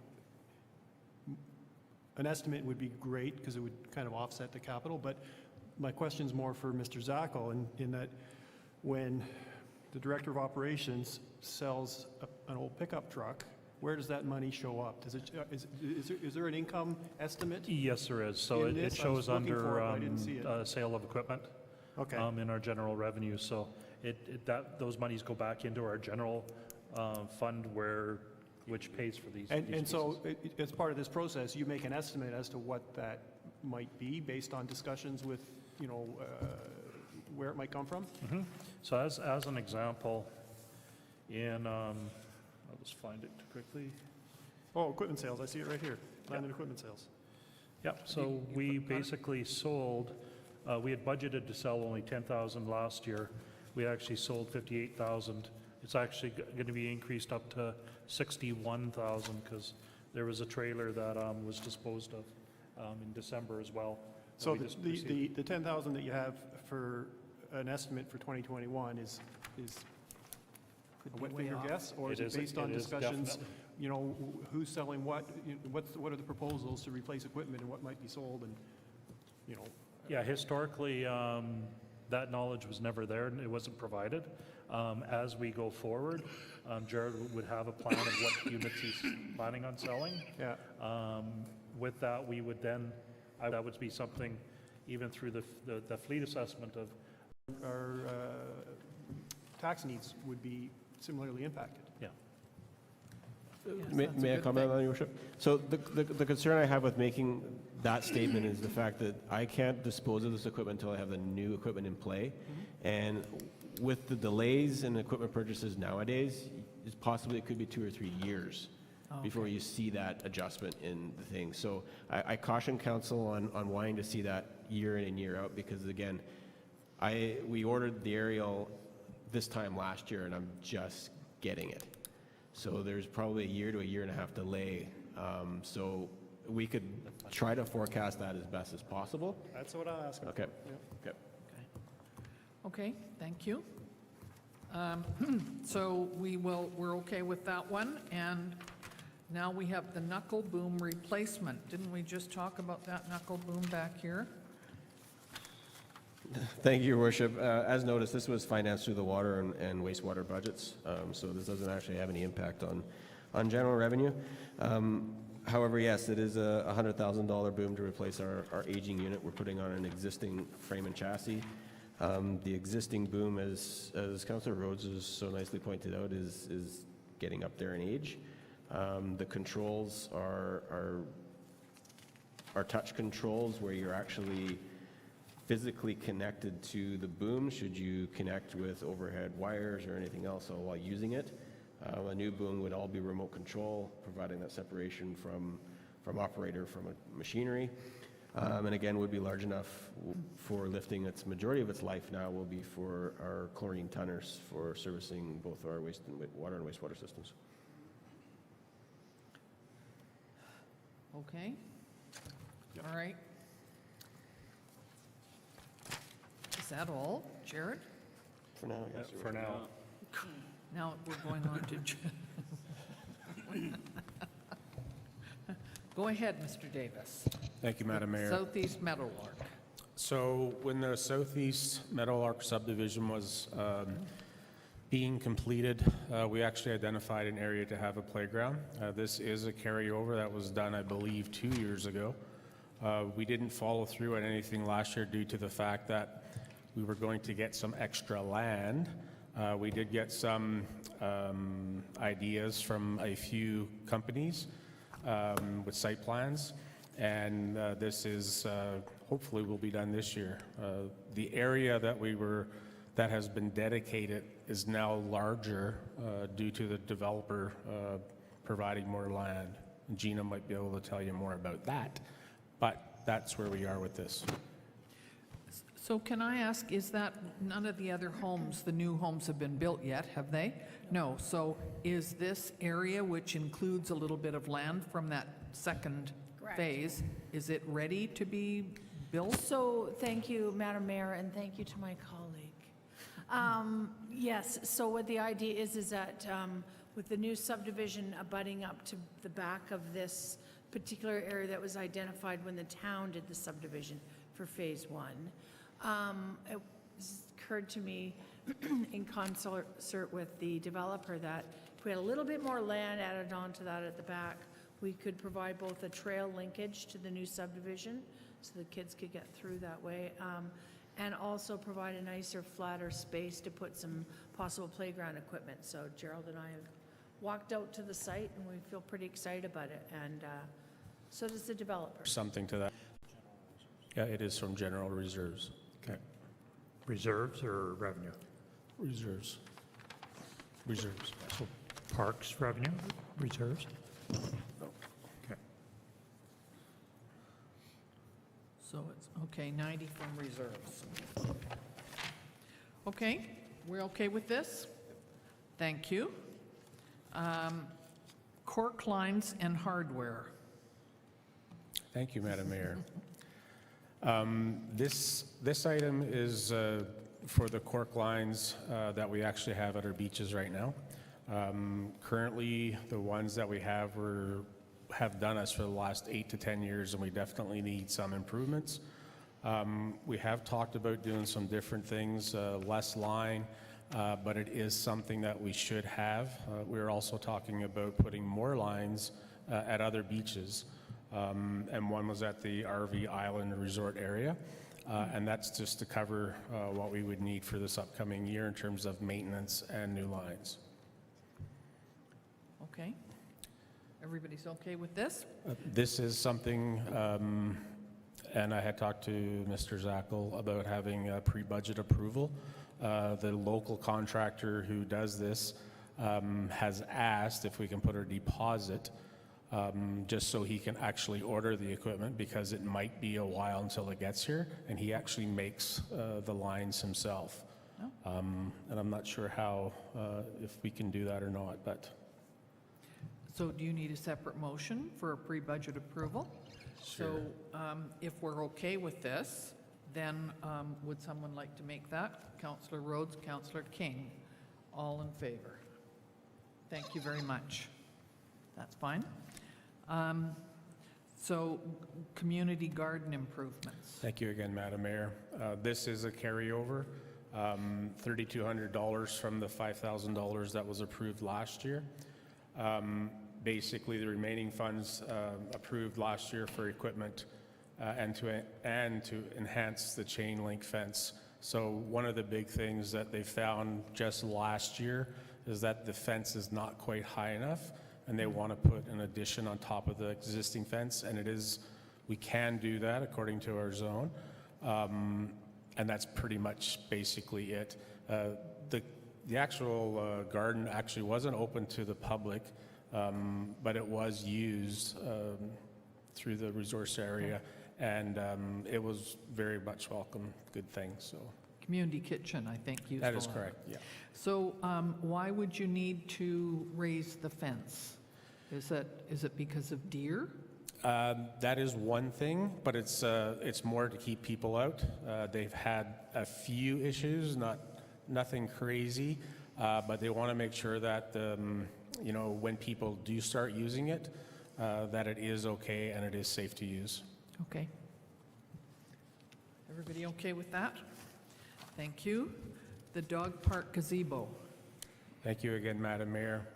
The money in here for the dog park gazebo is for a small area, the small area at the dog park. So we have the larger area, which we have a gazebo at now. That was originally put on the infield of the baseball diamond and was transferred over when we completed the dog park.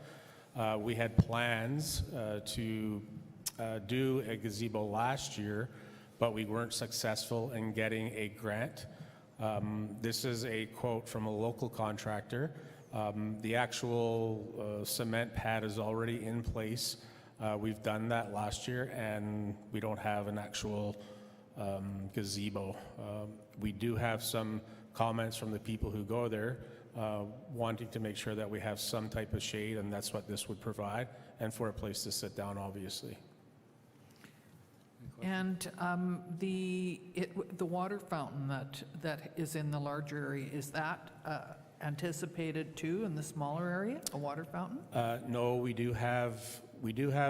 talked about putting a water line there, but it's not in place right now. Because of COVID, the water fountain wasn't turned on. Couldn't do that for the dogs or for humans. But we have talked about putting potable water at that site as well. Okay, thank you. Go ahead. Yeah, thank you, Madam Mayor. I guess I'm just looking ahead to the gazebo and the splash park is 5,000 more. I was just inquisitive is the 20,000 going to be enough for the dog park gazebo? The reason it was more at the splash park is because there isn't a pad in place. Plus, we need to do some excavation. The area where at the park there now, where there was a portable one that was donated by Home Hardware, and it's in pretty good disrepair. And those get used quite a bit. We don't have any trees for shade on site at all there, per se, that would make that much of a difference. But that's the difference in the cost. Thank you. Okay, go ahead, Councillor Rhodes. Thank you, Mayor McCordoff. As you probably know, I'm in favor of this. I think it's an excellent amenity to have in our dog park. But I'd also like to make a request of staff in the future when we do dog park improvements that we consider some of the funding coming from our RMI program as well. One of the phenomena that we're seeing at that dog park right now is that so many visitors to our community are using it. So there is a local component that are regular users of it, but boy, there's a lot of tourists who use it during the summer, and certainly really well used by snowbirds during the periods during the winter when it can be used. And perhaps some funding could be allocated from that as well. So could we include that in possibilities for RMI? Yeah. I know we have a specific budget with projects that we report on annually, and Mr. Chabot does that, I believe. And I think, yes, this could be part of one of those things in terms of tourism. Okay. Yeah, Your Worship, it would probably require an amendment to the resort development strategy to include funding for dog park improvements under one of the program areas subject to the province's approval. But I agree, when people often visit a community that isn't their own and travel with their pets, they're looking for a place that's safe and secure to let their dog off leash and let it exercise. And I think it's a reasonable argument to make that it would support tourist visits as well. Okay, go ahead.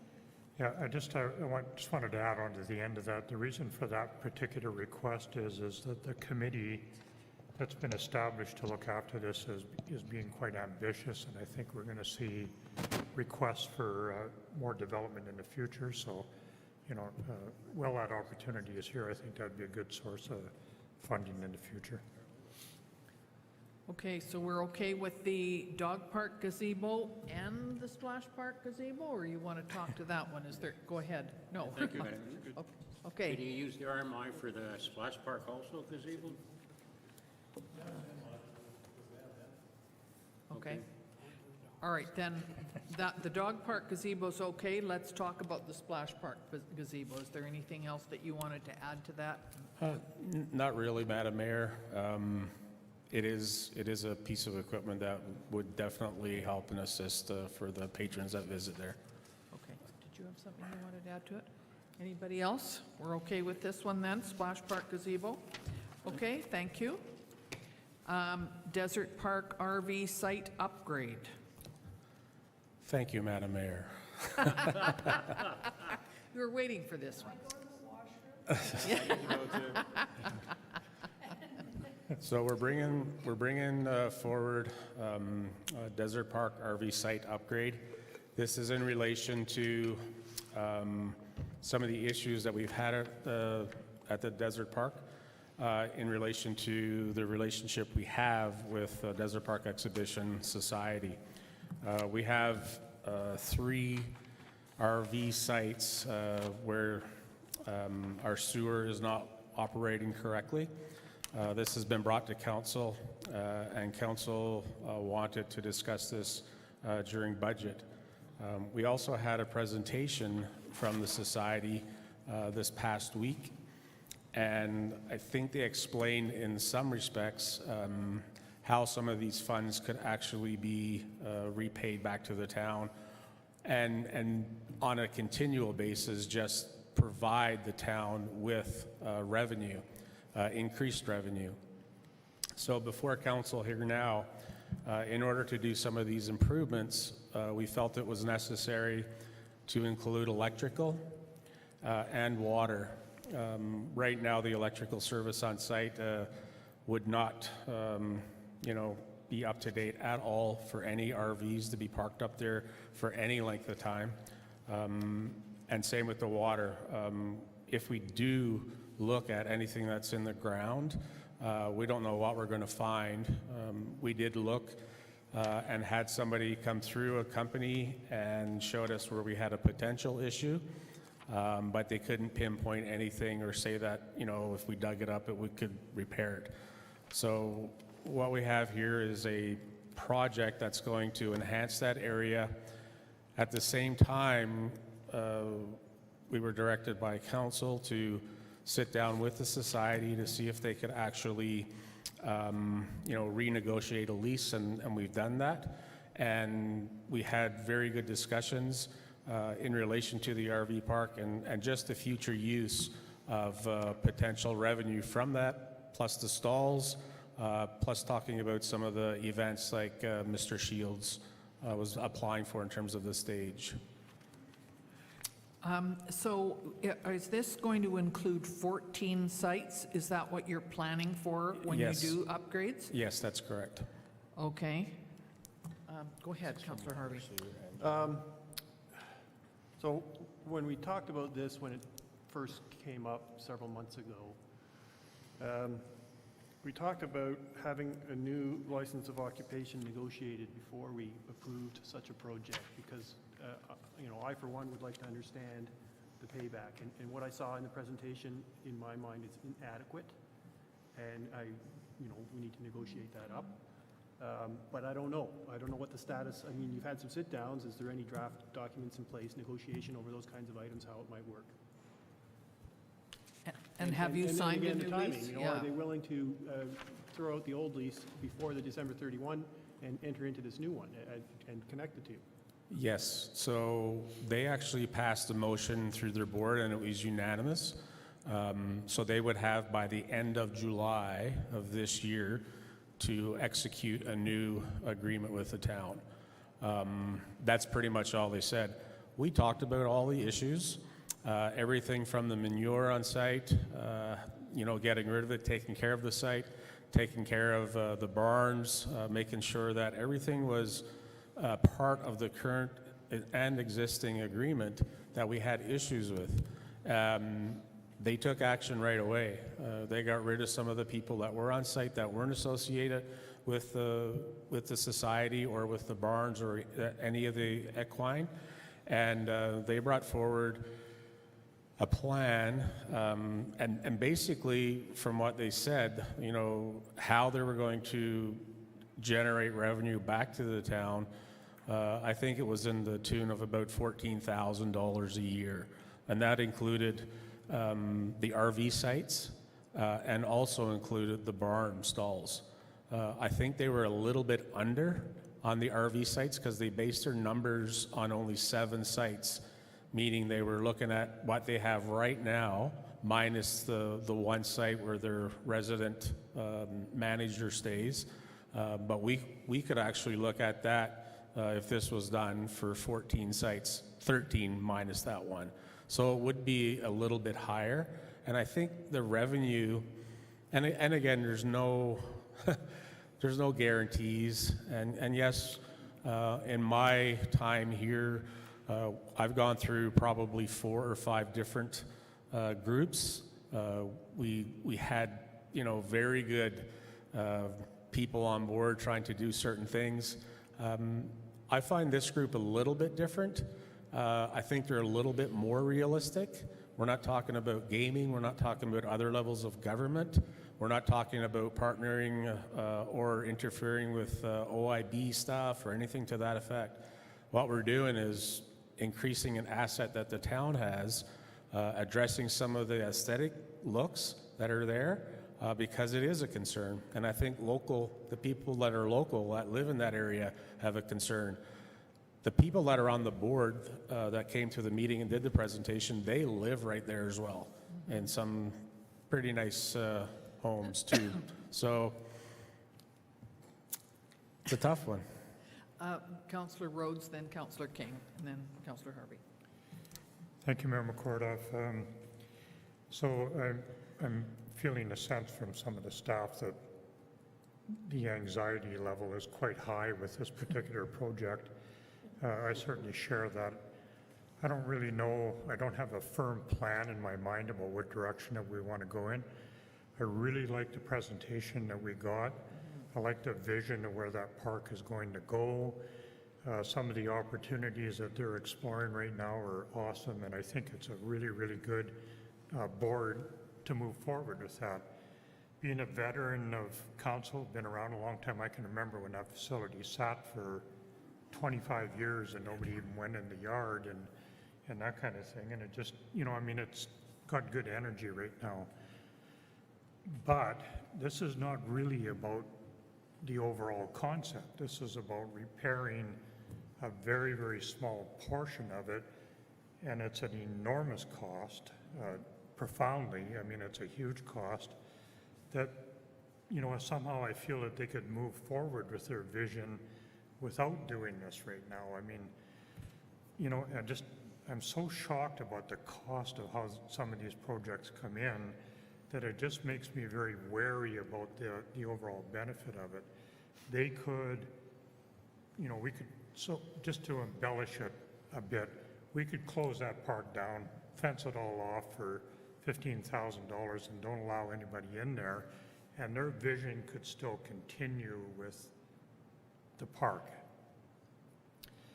So I'm really, really struggling with this one. If it was $35,000 or $40,000, no problem at all, but $200,000 to put sewer and electric in, that would benefit 14 people there. And just so I can go on a little bit more, after that presentation the other day, I did a little bit of research about horse racing. It is non-existent almost everywhere in North America right now. Any of the ones that are still going right now are threatened economically. People have lost interest in horse racing, not just in British Columbia. We're talking like all over North America. Horse racing is almost non-existent nowadays. I don't know whether those horses are horse races. I don't know anything about the dynamics of it, but it was brought up during that presentation. And Well, boy, I Tom don't know. Shields mentioned it, didn't he, that, that he didn't see that ever coming back, and he said there was a big one in New York that had closed down, so he And recognizes it too. you can just do a simple Google search and you'll find out that almost every park that's still open, which is a fraction of what were open 10 years ago, are struggling in some way to I keep know, going. So Mr. Shields had mentioned that, and even went on to say that they wouldn't want, like Hastings wouldn't want us to host those kind of events because they want them there, even at that level.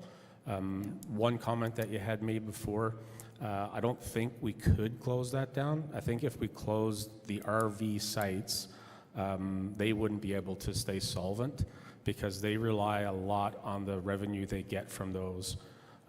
So the 7 ones now that are providing $500 a month is probably a really good chunk of their change.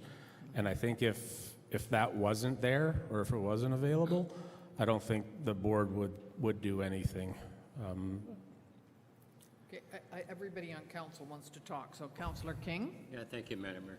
I guess I'm in favor of this budget, but I guess it's kind of the cart and the horse situation without negotiating a new contract to see what we could offset in return on the investment. So I'm wondering if there's a way we can kind of put this budget aside, not do away with it, but put it aside till we negotiate a new contract with Desert Park. I think you know, some of the discussions that we had on the table had a reflection of a set payment even. And I think even if we went forward, you know, subject to an agreement that council would approve, obviously, where we saw the actual society repaying that, but on a pretty set schedule. And I think that wouldn't be unacceptable to them, given the fact that they came forward with $14,000 or $15,000 that they were going to pay anyway. And maybe we just need to tighten those strings to say, you know, we need to have X number of dollars in order to do this. And that could be after the fact, I'm sure. You Yeah, know? so I'm just curious, Mr. Zacco, how we could do something by keeping this money aside while we negotiate a contract that's favorable to both sides, or we can just turn this budget down later. No, basically all we would say to council is this project here would sit on the books, but it would be subject to satisfactory agreement between the town and the Desert Park Society before this project proceeds. So we would ensure that council's happy with the agreement that Right. we've got in place for recovering some of the funds before we move forward with this project. Yeah, I could support that. Okay. Councillor Harvey. Yes, thank you, Madam Mayor. A couple of things. Echoing Councillor Rhodes' comment about the decline in horse racing, those barns are full in the winter with thoroughbred horses and trainers for horse races. And so a second round effect of the decline in horse racing, notwithstanding they're full this year because of the COVID, is a good thing, but it's going to continue to decline. And so the revenue potential is going to continue to go down if that's what they rely on. You know, good luck with the stage and the concerts. I'm color me skeptic on that one, but so it's just a commentary. I'm suspicious of the revenues going forward, and so I would like to see an accelerated repayment schedule. As far as funding, we had a comment which kind of makes a lot of sense to me, and that is funding it out of our general water and sewer reserves is perhaps not suitable, because this is a stub for a particular unit. It's not a community service per se, as far as, but perhaps because it is tourist related, RMI funding, same consideration that we talked about on the last projects, the splash parks and whatnot. And that makes sense to me. I don't know what your thinking is as far as that kind, but right now it's, you know, 2/3 water and sewer, 1/3 general reserves, I think, something like that. One comment that I can add to that is originally we were looking at some grant funding to offset this, and who knows what's going to happen you know, in the next couple of months, but again, it would have to be something that's applicable and something that council supports rather than, you know, taking it from any other area. Is there any chance, I've got you next, is there any chance that if, as we've suggested, that the horse racing may go down and the number of stalls, that you could still, if it was upgraded, rent out the 14 sites for wrecked vehicles? I mean, are we allowed, would it be allowed to do that if we didn't have the horses there? Or is that contingent on the land use and we may not? Who knows? Well, we can fix this. I think, Right now, it's supposed to be only used in relation to the equine operations, but again, that could be brought back to council for changes. We had those discussions. We asked for some type of modeling because we know next year, the year after, that those numbers are going to decrease, and that's one of the items that they're taking action on right now. So I think Dorothy was doing that. I thought maybe they would have had a little bit more in terms of that at the council presentation, but I think they were just a little bit Leery of it. for 10-minute presentation, so. Okay, go ahead, Councillor Bennett.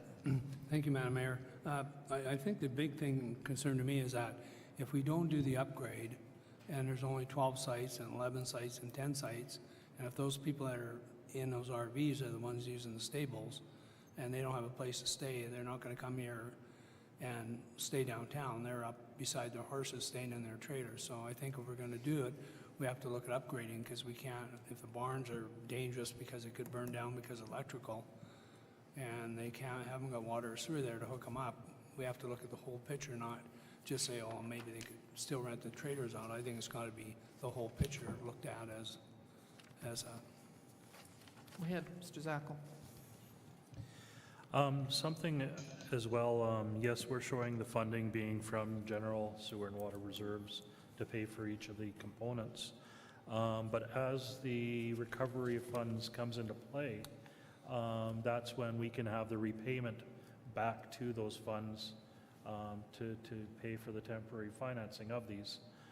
So, that being said, we could utilize it that way, but it's replacing those funds with the revenues coming in for that service. Go ahead, Councillor King. Yeah, thank you, Madam Mayor. I guess part of it is how the new contract would be negotiated, what type of people could stay up in the RV park is one comment. And I guess the other, in the bigger picture, a lot of people believe horse racing is kind of on the downside, and Tom did kind of mention that, but I think a lot of that was out of the frustration at the amount of time, volunteers it takes to put on those races. I was instrumental in being involved, and the mayor was involved, and it's a big undertaking. But I really want to comment, there was a new racetrack just opened in Alberta either last year or the year before, so it's not really a dead issue, but it's not, say, an exciting issue, because people have racetracks and then they have telemarketing. And if there was support from the town, possibly with Desert Park, and if they found money to improve the grandstand, maybe they would like to look at telemarketing, and that could be a place for people when we get rid of the virus as a complement for the facility. And you'd get more people up there doing things, and then you could have events, and upstairs could be fixed up in the grandstand. And you've got to look at the bigger picture, I believe. One discussion that we did have was around that. I think both sides, us and them, didn't want to have this open for just general use in the off-season. But if we were going to connect it with something in town that would help, an economic boost, whether it's a golf event, a special event that we're putting on, or even Desert Park is putting on, that it would be an allowable use. So it is a discussion that we had. And again, there was no ands, ifs, or buts or anything decided on that. It was just something that we discussed, and they agree with us. Councillor Rhodes? Thank you, Member Kordoff. I would be very interested in seeing a new agreement, and prior to that, a fairly comprehensive business plan on how we're going to get the return on our investment in that place. That would make it a lot easier for me to get over the anxiety of doing it. But I do want to make it absolutely clear that without a return on the investment that we would make in there, I don't know, that's a pretty iffy situation to move forward. So I think 2 documents would be good. One would be a business plan, probably prior to the agreement, so that we can kind of evaluate where we're going with that. And if that turns out to be a solid plan, then it makes it a lot easier to move forward for me. Go ahead. I'd just like to make a motion on Mr. Zackel's comment that we can leave this here subject to the town and them coming to some type of mutual agreement. And then that could come back to council, and that way we could decide to cancel this or fund it. So you can juggle that, Mr. Zackel, and figure out how we should say it and how we should do it. So in other words, we would okay this if we had an acceptable lease, and that might not be for a few months. Well, and ultimately, nothing can proceed until council's actually approved the lease agreement with Desert Park. So the whole project would be set in limbo, be it developing a business plan, getting the new lease agreement in place. Council would have to approve that before we proceeded with doing this project. So, that's the nice thing, is it'd be sitting on our books, ready to go. Staff would be doing their work to negotiate the proper lease, the business plan, things of that, et cetera. And then we're able to go. So, yeah, if we had a resolution to say we'd like to have this project subject to a satisfactory lease agreement, or business plan and lease agreement developed between the town and Desert Park. How are these people up there, and that sounds like a good idea, and you're seconding that. How are these people dealing with these issues then for the water sewer issues for the next 6 months if we don't move forward with this right away? I think they would have to, they're just going to be able to use the 7 or 8 sites. One of the reasons I originally brought this forward had to do with the sewer backing up and just the safety, and it just wasn't a good thing. Okay. No, I get it, and I think that probably is how we have to deal with it. So it's been moved and seconded. Are you okay? Question. I guess I don't know if it would be allowed, but if they chose to, say, spend some of their own money to try to fix that kind of Mickey Mouse, but get them working, would the town allow that to happen? I don't think we should. Like, see if they could spend 15,000 of their money to get them through this next 5 or 6 months of RVs? I'll refer to Mr. Brownstein for that one. Speak directly into it. I want to be able to hear you. Can you hear me now? Thank you, Mr. Davis. I appreciate being dragged into this one. I guess the question would be whether or not their interest would be that the town reimburse them upon us renewing their water and sewer. If that's the case, then we're throwing good money after bad. I don't want to endorse them moving forward with anything.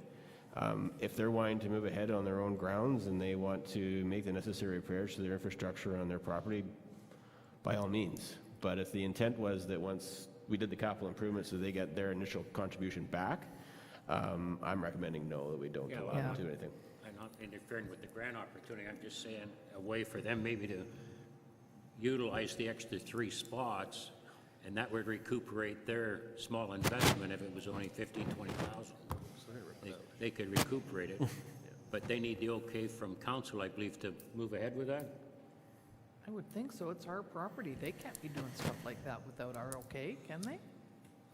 I think if, and just talking to our operational services staff, you know, making an effort to try to find or locate, you know, where the issue is, might be just hard labor-intensive work because if we brought a backhoe or something to that effect, or a piece of equipment, or even our vac truck, you might just pull the whole thing right out, and then you're going to have to replace it anyway.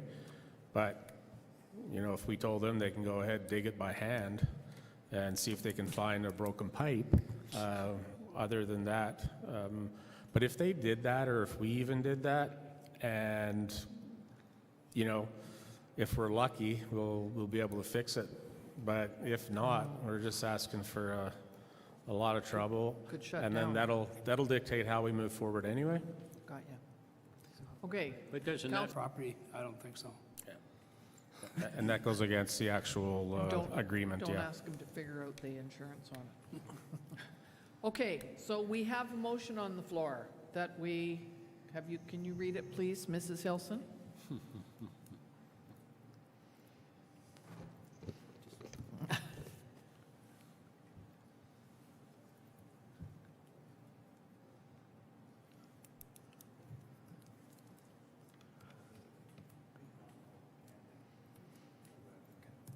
Go ahead. Just a positive comment about it. Perhaps just moving forward with this motion, assuming that's going to be passed, could that 6-month time period be shortened down because even if we got a business plan in the next couple of months, that would be really beneficial. Absolutely. And, you know, I was that kind of thinking thing. the So same maybe the energy will speed up a little bit and we'll get it done in a shorter period of time than 6 months. Maybe not put in the 6 months business. If it was less than that, it would work better, wouldn't it? Yeah. They could get it done earlier. It's in their interest to speed it up. Yes, it The is. next board meeting is February 4th. Okay, Yeah. tell them they got to get it done real quick. Okay, so are we all right?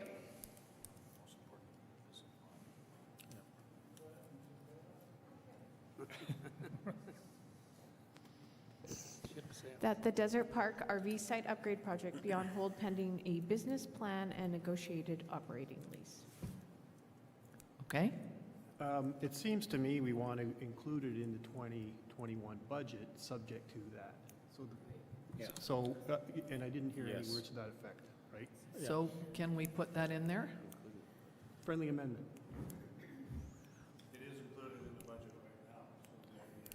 We're just adding the subject line. Okay. Yeah. So that would be the Okay, interpretation. so it's good. All right, all in favor? Done. You're off the hook, Gerald. We time out for- Do you want, okay, we want a quick break? I do. Okay, you go, and I'm we'll not going to say why. we're just waiting on that person to make sure that the supplies are in, and this will get completed. Okay. Everybody, go ahead. Councillor King? Thank you, Madam Mayor. When you put these new doors in, will they be accessible for a person in a wheelchair? These can come into our weight room, can actually go to the back door, because there is a ramp in the back door, or they can come right in through the front entrance. So when And again, this stuff is on order, and we're waiting. I think we're going to be starting this February 1st, so next week. And is this somebody internal that, in our staff? That's No, gonna it do was a contractor that we hired, yeah. Okay. Everybody okay with that? All right, how about the commercial kitchen? So the commercial kitchen, when we opened or did the commercial kitchen, originally it was an afterthought. So this was, when we opened in 2005, we started to make plans because we wanted to make that space an actual commercial kitchen. So 2006 is when we ordered that equipment. So that's been there now for 15 years. We've really never replaced anything. We did some work on a dishwasher. Everything else is original. It doesn't get used as much, with COVID especially, but we are using it right now. There is somebody who gave us their safety plan, and they're coming in to make sauce. So they use the stove, they let it sit overnight, and they pick it up the next day. Just with that, we got a $3,000 or $4,000 rental, which for revenue, which is good. That is probably the only thing we're going to use this for. The other appliances that are in there, we've unplugged the freezer and the 2 coolers, and we were going to replace the one that is the worst. So it would be the replacement of both. If this, didn't need to be done, I guess that this would probably be lower on our list. If we were not going to use the kitchen, the people that are using it now don't need our Christmas party come December type of thing, that we would definitely need stuff like that. So that's where we are with that. Okay. What do you think, Councillor King? Yeah, I support this. I guess the question was, with this renter, I guess we have an agreement that we can use it if we needed to? Yes, that is correct. So we still got to follow all the rules. Right now, you can only have 2 people in that kitchen, just because of social distancing and whatnot. And they also have to provide their plan, and they've done that. We also had a couple of requests for that. But again, I'm not sure if people understood that, if they're renting the kitchen, is going to be a flat fee. And I think somebody just wanted it for an hour a week. So I'm not sure exactly what they wanted it for, but we did get a few requests, yes. Would this $10,000 replace the freezer and the 2 refrigerators? Yes, that's correct. Okay. Yeah. Are we okay with leaving this in? Okay. Exterior door replacement? So our doors here at both entrances were installed in 2004. We've had some issues with these over the last few years. The bigger issue right now, especially with COVID, is that we close the doors, and if you don't pull them to, they don't actually close. We've also had some issues where the door was closed and the contact to set the alarm was in contact and the alarm was set, but the door was still unlocked. And I found out the hard way when I showed up at 3 o'clock in the morning and there was nobody here, but the alarm was going off. So those are the bigger things. The doors do not close. We've had them apart. We had them off. We were just going to replace some of the mechanisms on there, the shutters and all that, and there's nothing we can do. The cost of putting the panic bars on there and all that are just as expensive as the doors themselves. So this is a higher priority per se, and it is a local contractor who gave us those quotes as well. Go ahead. And that's just in general. Thank you, Madam Mayor. Gerald, I can back you on that because I bought some stuff down for the staff one day, and your worker was working out on cleaning the snow off, and he couldn't get in the front door. He was trying to unlock it, and he couldn't get in. Okay, so we all right with this one? All right, how about the front office renovations? So the front office renovations was a project from last year. We really didn't have any time to do anything with it this year. And it is a carryover, and we were actually going to get going on this as soon as we can.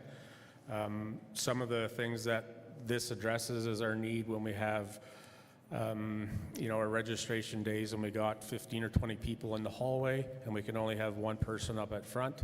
This will give us the operational capacity to put 2 people there with 2 computers. It'll also give us an opportunity to lower the actual counter height, so people coming in a wheelchair won't have to look up like they are in a candy store. And it was one of the things that we addressed in our Accessibility and Age-Friendly Committee, and also when we had our accessibility discussion upstairs last year. Okay. Go ahead, Councillor Harvey. So you bumped the ask by $10,000. You know, in reading this, it's not clear to me what the new scope is. Like, it would seem that it's an expanded scope of project. That's correct. But it kind of reads, I mean, I don't remember the specifics from the last time, but it doesn't read that much different. So I'm just trying to understand what's the new scope that has to be funded. So what we had originally was just opening the door, or opening our windows, making it bigger, and moving our photocopier. And now what we're doing is moving our cupboards, putting them back on the wall, having that space wider and bigger, and then moving the photocopier in an area that's going to actually be better for the office and for the staff. It's in the back now. That back door will have to be replaced as well because we had it as a pantry type door, and it would need better, service or whatever, and that's pretty much it. Okay. Yeah. Thank you. So in other words, the door right here would be taken out. That is To correct. expand, and then you would just use the next one by your office. That's right. Okay. Yeah. Everybody okay with that? Sonora Community Center, room number 1 renovations. This says it wasn't a carryover, but it was. So unless it wasn't approved last year.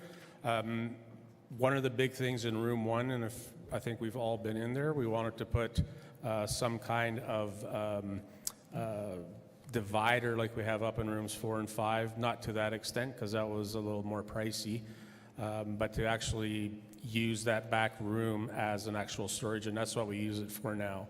We were also going to do some little items, and there's some of that's been done already, but that's the biggest part for this, and we got some quotes on those dividers along with some paint and a few other items, shelving, that we were going to do. So that particular room was a classroom for kindergarten kids at one time, and so that was the place where they hung all their coats, and there was a door that went out there onto the playground. That was back in the dark ages, even before my time. That is all. Sorry, I have a question. Okay, so go ahead, Councillor King. Do you have any bookings for this year for this particular room? No, we don't. So this actually could be moved a year out and save the $10,000 for this year? Yeah, this room is probably one of the largest rooms, and it's used from like the HRDC staff members come here once a week or once a month, and then every other 6 months we got an election.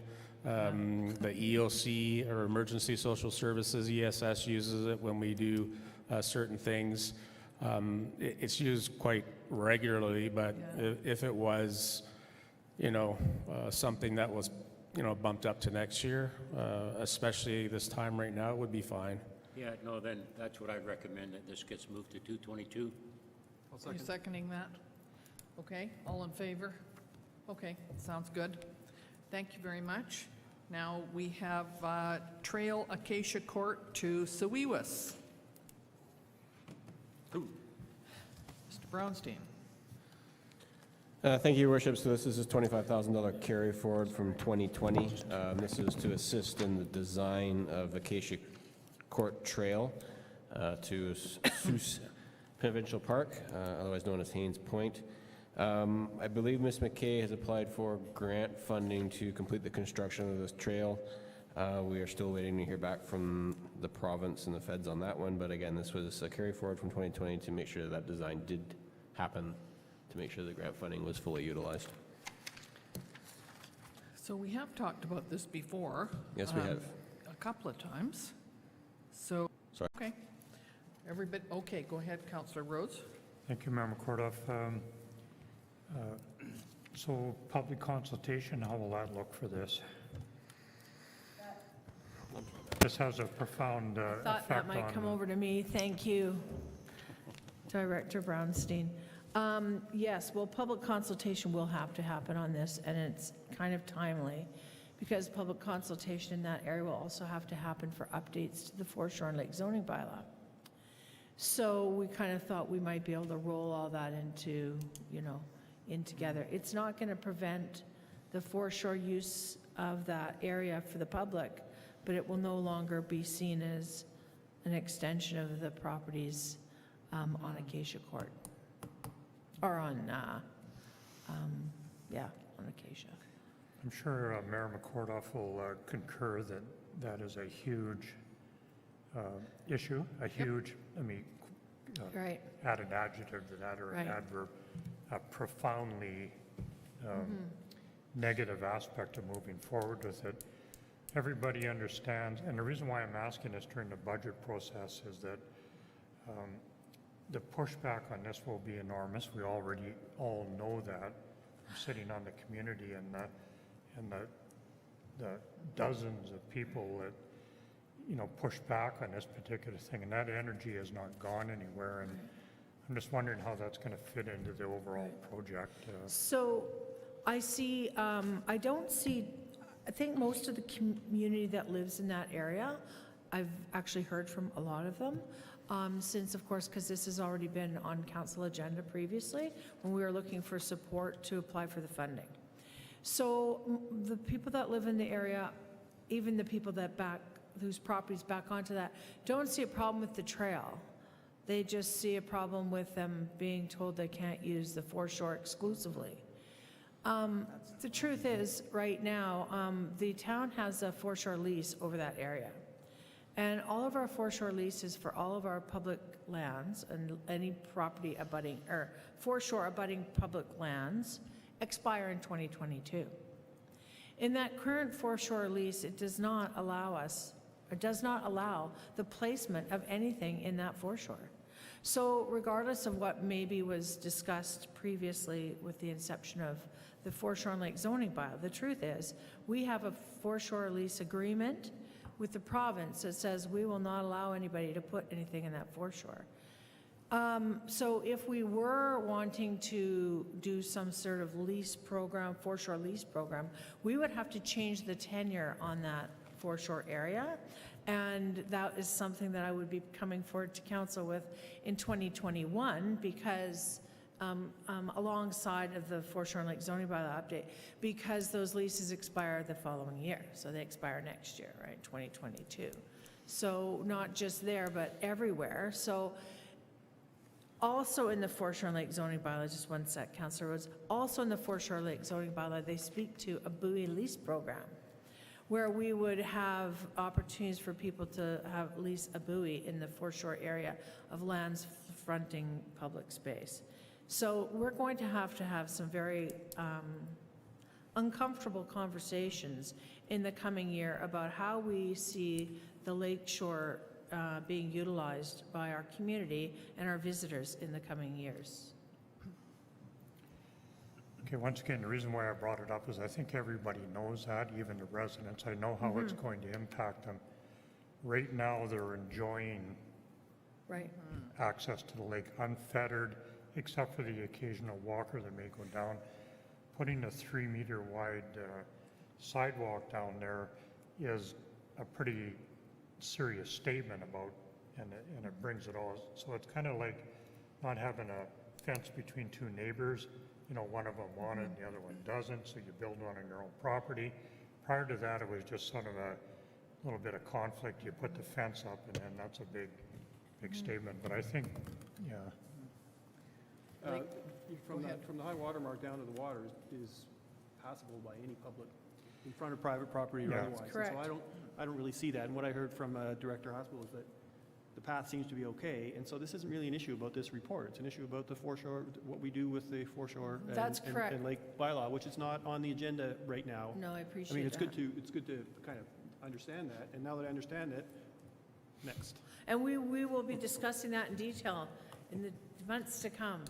And I'm not comfortable, rather, I agree with you because, rather, I agree with you because a lot more people still are. yeah. This is not, comes to fruition, $1,000 alone. And so there is $150,000. That's fine. And I get it, and I'm sorry, and the washroom at the end of, Suez Park, which hasn't even been open yet, was 105,000. So to me, that is a more reasonable thought for a washroom. However, I get So it. can I comment again on that, Mr. Your Worship? So the Soyuz Park washroom was $100,000 for the structure. That's it. There's no park improvements, there's no upgrades, there is no landscaping requirements to that, and I still haven't finished connecting it to the water and wastewater system, which will be coming out of operating budgets.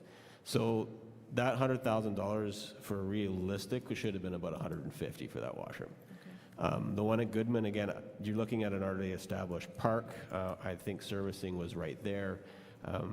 Again, without me going back and looking at the added value that wasn't incorporated into that capital plan, I think probably that park was more realistically probably about $75,000 to $80,000 once installed. If I relate it back to the washroom facility we just installed up at the dog park, that was a $120,000 washroom, and that doesn't even have full services. That has water. Again, it all depends on the service level in which you want to provide to the community. What I can do is make sure when we do this design, I give council options, if that's what council would prefer, and costs related to those options. Go ahead, Councillor Rhodes, then Councillor Bennett. Thank you, Member Kordoff. Just a couple of questions. I'm still perplexed why that was not included in the lift station. I don't know how that ever missed. There was a real attachment to the two of them. It doesn't matter. I understand that's come and gone, that opportunity. But I think that, so what is the grant amount? Did I miss that? If we had some idea, if the grant was for $400,000 and that's what we got, that would make a lot more sense to go with the deluxe model. I'm going to pass that comment on to CEO Chabot. Your Worship, I did want to ask a question related to that because council approved a grant submission for $1 million to the province's Tourism Dependent Communities Fund, and that was a fund where there was, I think, $19 million available, and there's 31 eligible communities. We have submitted for the Legion Beach improvements, inclusive of the washroom. That included change rooms, that included road realignments, a small roundabout, pull-out for food trucks and vendors, improved landscaping, accessibility improvements to the beach front and the water, a bit of a boardwalk promenade.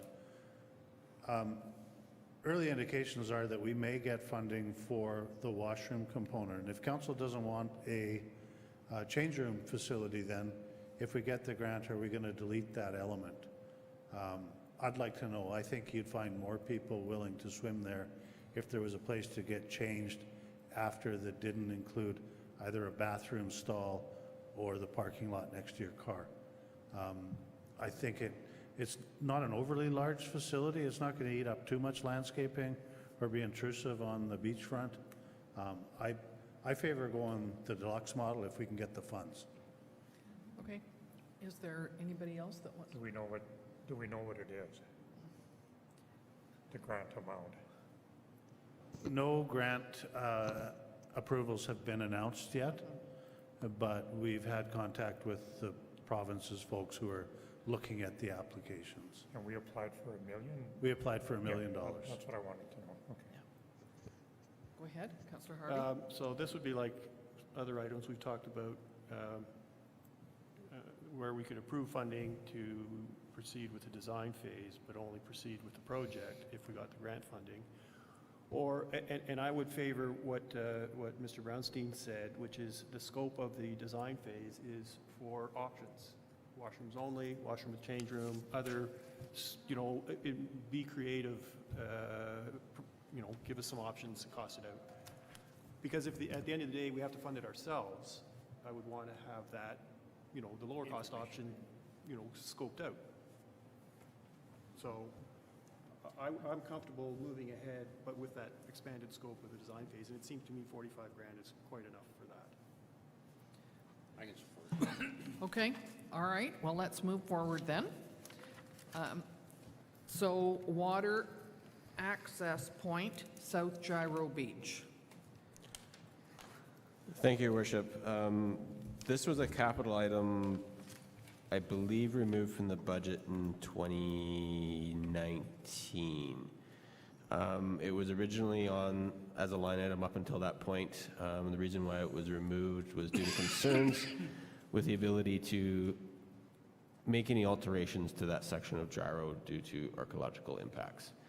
That has recently been removed as a concern, so the item has been brought back onto the table for council's discussion and council's direction. Okay. Yeah, we've had lots of emails about that, haven't we? Yes, we Go have.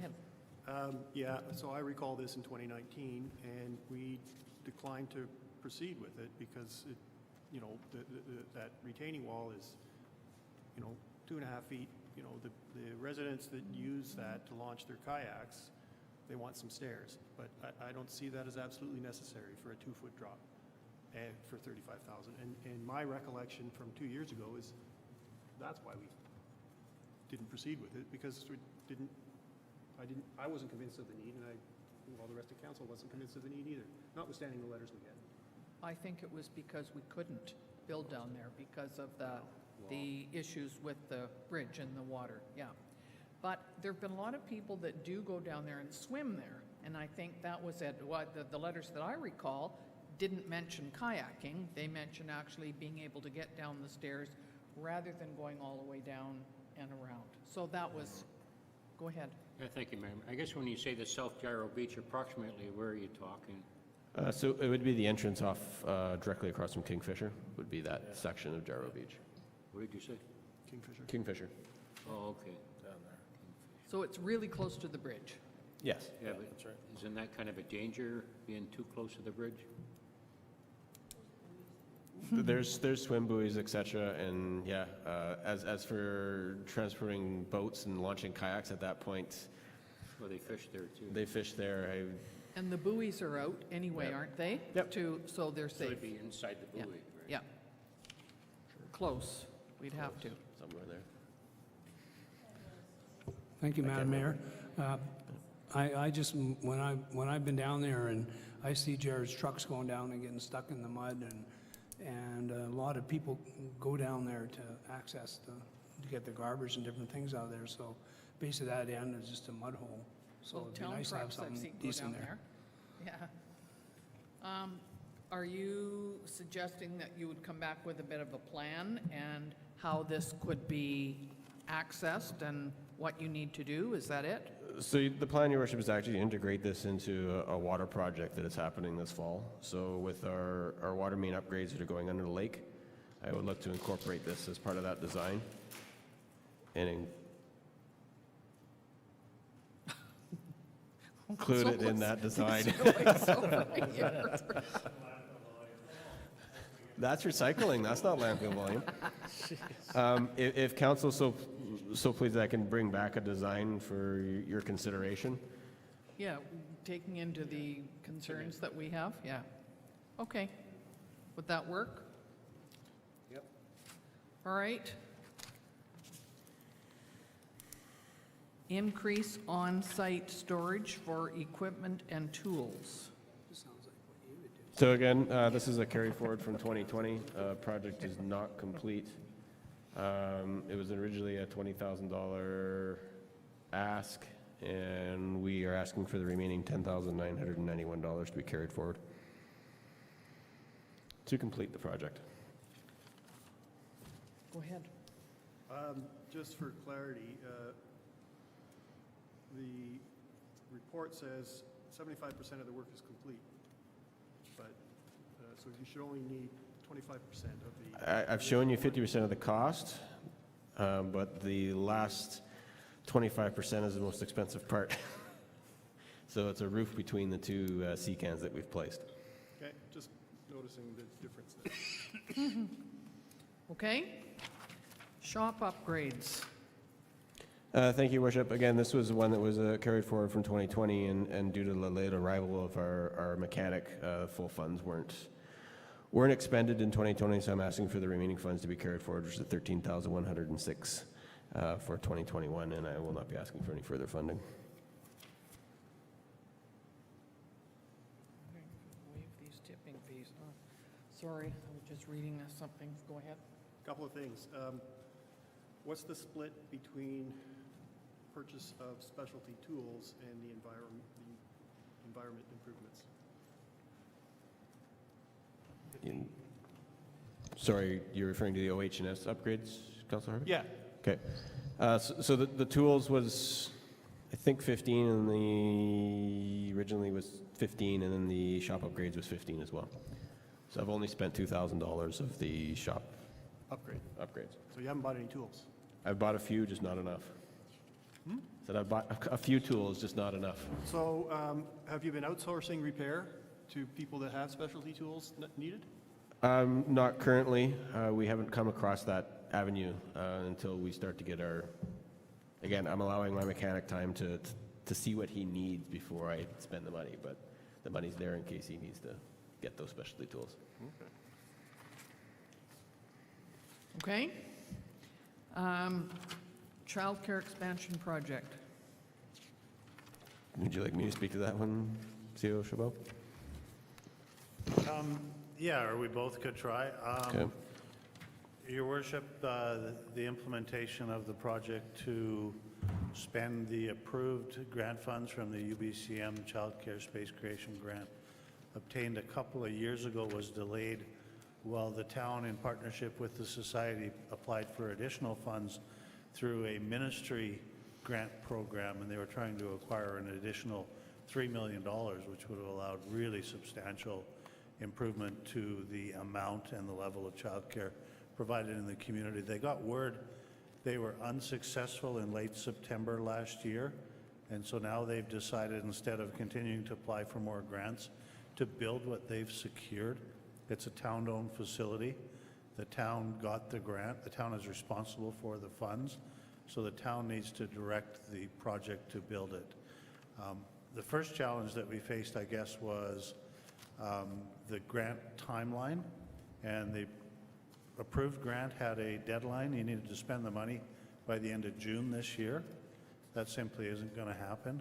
So Mr. Bronstein approached the province to request an extension to the period of time, and we received, I think, rather extraordinary dispensation and approval. We've got until the end of November next year now, which is well beyond their common extension time period that they would allow. Typically, they might go another 6 months for you, but not into another fiscal year. And so we're fortunate to have done that.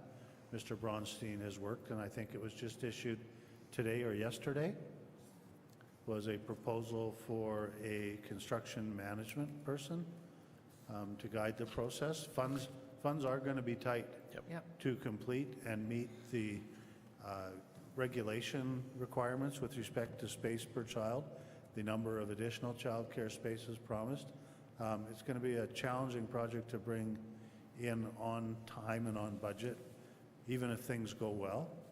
And so we also need to resolve some issues wherein some of the land, we're finding... The fact that the grant funding was very clear on the fact that should there be any cost overruns, that the town shall make sure that we have the funding to support those cost overruns. So I'm putting in a very large contingency in this budget to make sure that there are no cost overruns, but should something go completely sideways with this project and we end up eating up this entire $888,000, the town is on hook for any funding beyond that grant. So I knock on wood that I don't have to come back to council and ask for further funding for this project. But we have made commitments in regards to childcare spaces. We've made commitments on what we're going to provide. We've made commitments on what is necessary to complete this project. I just want to make council aware that should, again, something go awry, we've now luckily got our timelines extended, but not to the point where I may see some additional costs in regards to the current timelines. By the time we get design completed, this tendered, everything else, you're probably still looking at a September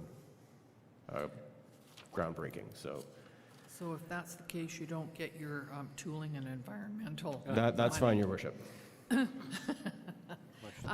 So are you suggesting that you get a project manager or somebody that we've hired? Is that what I heard you say? That is correct, Your Worship. We're actually going to hire a third party to oversee this project for the town. Okay. Hopefully to keep things. Again, just one more thing on the plate that's starting to make me sink, so it's got us time to start pushing stuff off the plate.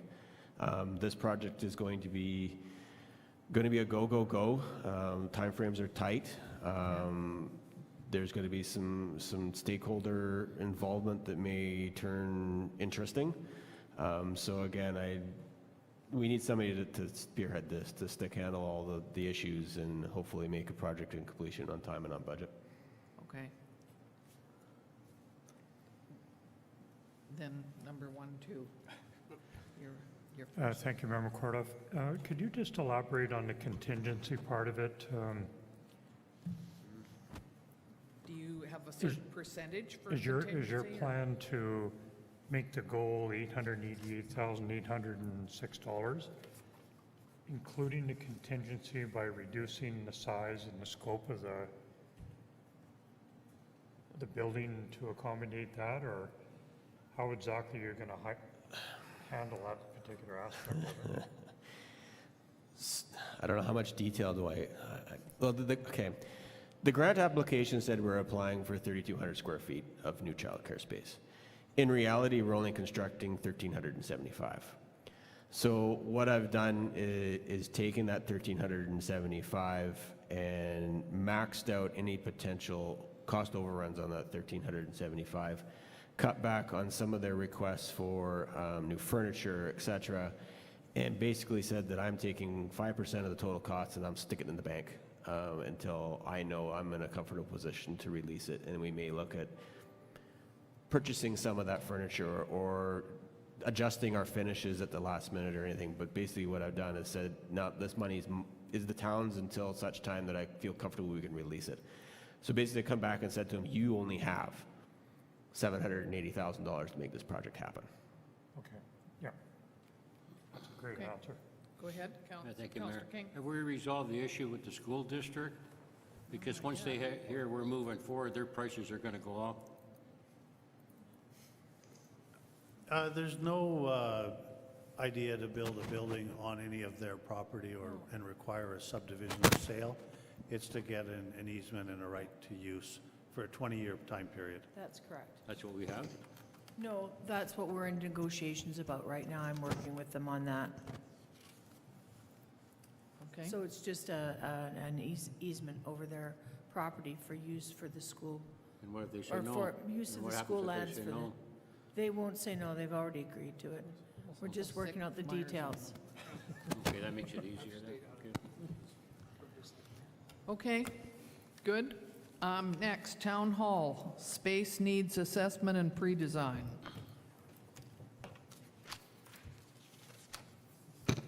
Your Worship, thank you. This is a carry forward of unspent funds from a project that was supposed to be commenced back in March, but then we were hit with COVID, so it was put on hold. It started in late July. It's been through several iterations of space planning and analysis of the David Nairn and Associates assessment of the current City Hall buildings and facilities. We've nailed down the space. There are some preliminary cost estimates based on square footage. They need to move next into some options for exterior design that meet community aesthetic and design guidelines and meet objectives for a higher performance building.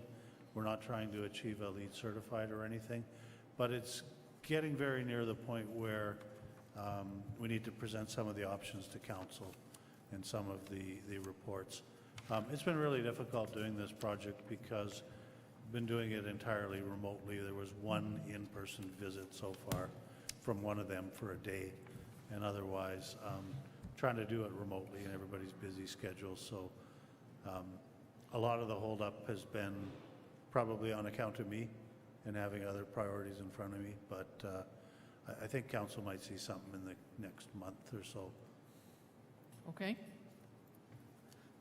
I know. Go ahead, Brian. I'm reading into this report that all of the work is looking at a new build town hall as opposed to a renovation. And 2 years ago, when this came to council, the ask was for $45,000, $50,000 to do just that, look at a new build on the assumption that that was the way forward. And council at that time said it should be a more comprehensive review, including looking at renovation, and so we doubled the budget to look at the options of new build and renovation of the existing building. And now I see in here a reference to the consultant's new facility is the best interest. I read that consultant's report at the time, and it is chock-a-block full of caveats to some of its recommendations. This may be a problem in the future. This, that may not. And so it wasn't as nearly as strong as I read here. Anyway, I don't know what the possibility is to change the scope, but if we're just looking at a build, it shouldn't cost $85,000. But I would like to see the scope. Your Worship, I wasn't around when, I guess, the scope changed. I inherited a project description and prepared an RFP, and council approved the award of that RFP, which included the scope of work. Here's what we got so far, double-sided in regards to the project. So it's well on its way. If you're going to talk scope change at this juncture, you're probably going to. No, I'm not budget. suggesting scope change. I'm just, articulating the history and expressing my disappointment. Well, here's on the end of the Town Hall Space Needs Assessment and Pre-Design Study, project planning principles. This report must consider the reuse of the existing building.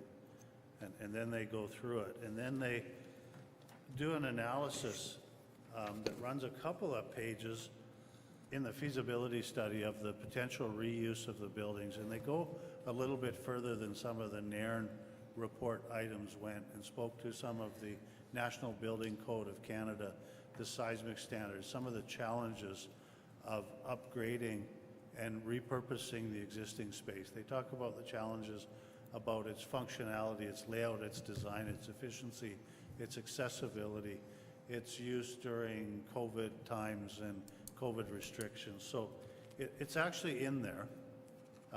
It's not something that was overlooked or discarded. And I did emphasize to them in undertaking the work, the council expected that to be considered. It wasn't a foregone conclusion that we were going to build new. Okay, my apologies, though. Your report reads like it's going to be a new build, that's it, that's all. And so that's where my comment came from. Okay, and this is a carry-forward report that I spent very little effort on because the project was underway now for a number of months to be continued, and this was basically a report that I inherited, and I changed the name and the dates on, and the dollar values. Thank you for that. So you're bringing us back a report on this particular item at a future council meeting? Yeah, these folks need a response to this draft 3 that they sent us. They sent us this on December 23rd. Okay. And I've not had a chance to fully review it. Okay. Why it's paper clipped in 2 parts is I've reviewed this part and not this part. Okay. And wait for any feedback from anyone else. It's been the majority of senior management and some other staff have been involved in meetings with the architectural firm to review what we need. And Okay. Sounds good, so we'll leave that for you to come bring forward sometime. Drainage improvements, general. Thank you, Your Worships. Yes, this is a new line item. I'm requesting $10,000 a year for the next 5 years to address any and all ongoing drainage concerns within the community. For instance, the drain at the corner of Alleyway and 85th is failing and needs to be replaced. What I'm hoping for is actually this year to hire an engineering student to go on and assess all these sites with staff and develop a list so that I've got something to go off of to continue to address these issues. I can guarantee there's other places within the community that are on the verge of failing or failed in regards to drainage. The CB that's in the middle of the parking lot for Pioneer Walkway washroom floods on a regular basis.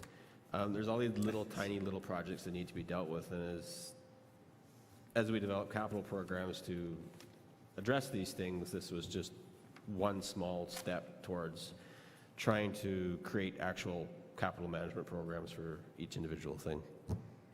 So it's $10,000 you're looking at for this year. So it's $10,000 a year for every year for the next 5 years. Okay?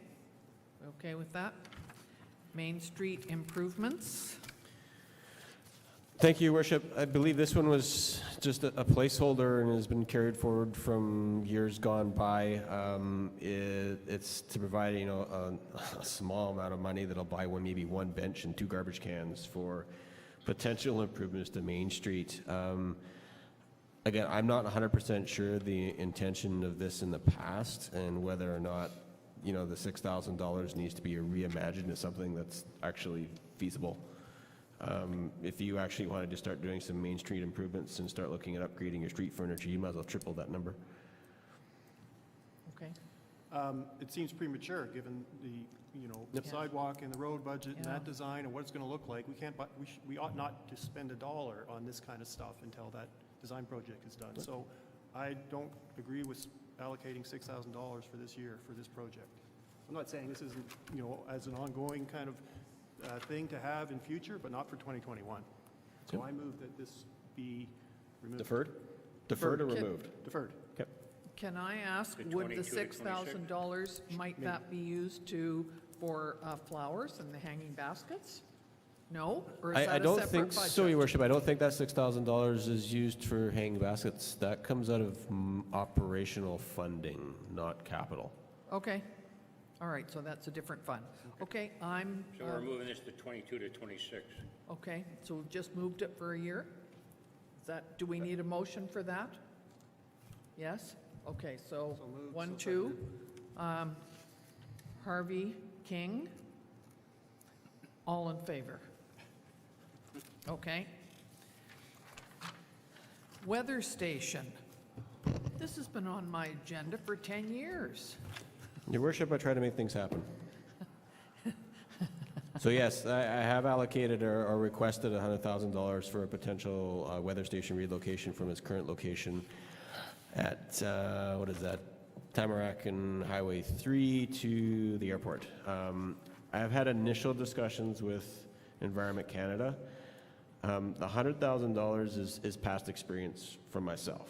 I had one of these actually installed in Clearwater just before I left, and that's how much the bill was. Environment Canada hasn't really given me confirmed costs associated with this, whether or not they're willing to relocate for minimal input from the community or whether or not they're going to require us to fund 100%.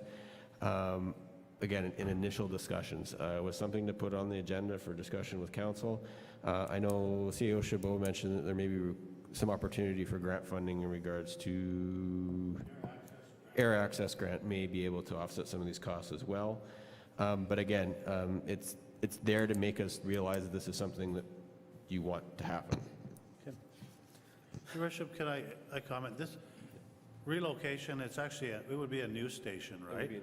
Located at the airport. No, they would actually look to utilize some of our existing And it would take instrumentation that- from. Okay, because I know that the Long Beach Airport got an air access grant, and they installed a new weather they install the new one? station, and it was about $85,000. That's way too much all money. in. Typically, your weather stations are located adjacent to your airport. So, to my mind, this is not necessary to spend $100,000 on this. I've been waiting for 10 years, and I'm perfectly happy to wait for a couple more. Jim, Councillor King, I don't know if Councillor there'd be Rose. support to defer it another year. I guess without really seeing kind of a new sign at the airport, I don't know where we'd really locate it, so I can't see supporting it for this year, but maybe defer it so we can bring it back. Thank you, Mayor McCorduff. Well, I'd like to go a step further and have this taken right out of the budget. The data that we gather from that, where does it go? Why do we have to pay for it? What is the purpose of it? You know, all those questions have never been answered. When Mayor McCorduff first requested this, it was part of a first 100 days project, so we got to pick one. I've been very supportive of it. I had no idea it would cost $100,000 to move a few boxes of equipment a half a kilometer. I mean, it's mind-boggling. Yeah, You know, at $10,000, I was worried about it being too much money. I'm okay with that. I'll Go ahead. second that motion. Yeah. Okay. I tried, Your Worship. So the other thing, at the same time as the weather station, do you remember that the first 100 days was the outdoor fitness equipment? And I'm waiting for that one too. Yep. So, no, That'll be 800,000. I know. I think it's shelf ready. So hang on, did somebody else want to speak? Yeah. Go ahead. Thank you, Mayor. I guess I can support not doing it, but I guess I relate to the comment by Mr. Chabot about a grant opportunity, and that's why I'd prefer to just defer it in case a grant does come up. It would For be a way less matching than grant. 100,000, but, Thank you, Mayor McCorduff. The reason that I think if we leave it in here is, again, if the grant comes up, but there's a thing called bragging rights, which is big for tourism. And I know Mark Madriga, when he comes up here and talks about it, we're never the warmest place in BC because we always got a couple degrees colder than it always is. So he was one of the guys that spoke to Jim and I at a Rotary function about having that moved because the bragging rights to be able to say every day is Soyuz's warmest place is huge because people remember that. So there is some tourism stuff to go with that. that could be to our disadvantage too, if they think it's too hot and they won't come here. Can I, okay, Mr. Brownstein, then Mr. Zackel. So I just have one question for council. I realize $100,000 is a huge lump of sum, but is there a value in which that council feels more comfortable with putting in greater than $10,000, because that's not going to do anything? At least if I say we've got $25,000 or $35,000, I can at least leverage that with Environment Canada should you want it relocated. If you truly do not want to relocate it, I would drop the subject now. But if this is something that is of interest of council, if I can get... You know, whether that was, if there was a spot that even could be identified right now. So I'm not totally in favor of taking it off the budget totally, but I might be happy with seeing it for a little bit less, a lot less money. But Mr. Zackel was next. Ultimately, this one here, we could change the source of funding and just have it subject to grant funding. So have the project subject to grant funding. Yeah, that makes sense. Okay. At least that way, it's on the books. If we get grant funding, we can make it I'd happen. be okay with that, subject to grant funding. So, Mr. Zackel, there sorry. would... The only thing is I would have a small component in there of our money so that there's leverage funds. Yeah. Yeah. Yeah. You know, you'd probably at least need 25 to 20%. 33%. Okay. I think it's an CJ, 80-20 and then- program, isn't it? And then Brian? Go ahead, CJ. So the value of having this almost at any cost has always been a big question to me. It produces data that goes somewhere for other people's use and promotion. That has nothing to do with our community. We have never been able to establish where it goes and why it goes there and how and the purpose behind it.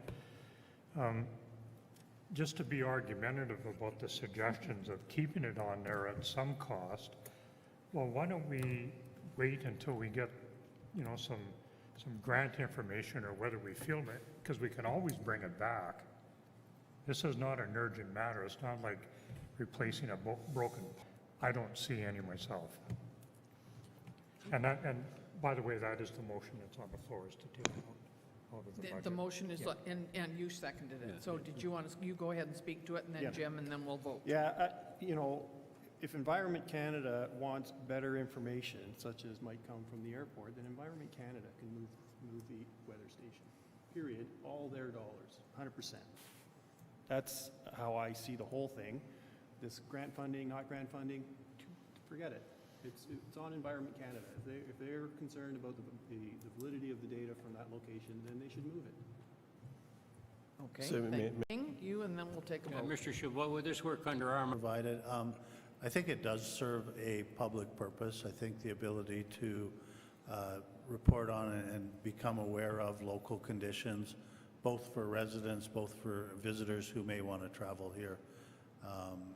And that's where it mostly goes. It goes to hotspot most of the time. It won't be warmer up at the airport. So just for clarification, it's 75% funding. 75? Yep. With a maximum up to 100? Actually, I don't see any maximums in their grant. All right, so we have With respect to us applying for grant funding right now, I wouldn't be the least bit surprised if unspent approved grant funds under the same program stand in the way of additional applications at this time. So we have a motion on the floor that we take it, remove it from the budget. Is that correct? Yeah. Yep, moved and seconded. So all in favor? Against? That passed. Okay, thank you. Scale and scale house replacement, the landfill. Thank you, Worship. So again, this is a carry forward from 2020. We are currently in the design phase as well as the procurement phase for a new scale and new scale house for the landfill.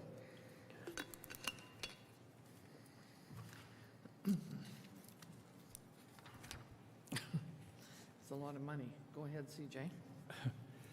Yeah, it sure is. Well, we just saved 100,000, so. Are we still operating that, just a HEDAC, rhetorical questions always bother me, but I think it's a good piece of information to bring forward. Is the town still operating the scale? That is correct, Councillor Rose. The With town town still employees? operates the scale with town staff. Yeah. Okay. Thank you. So do we get any grants for this? No. No, Your Worship.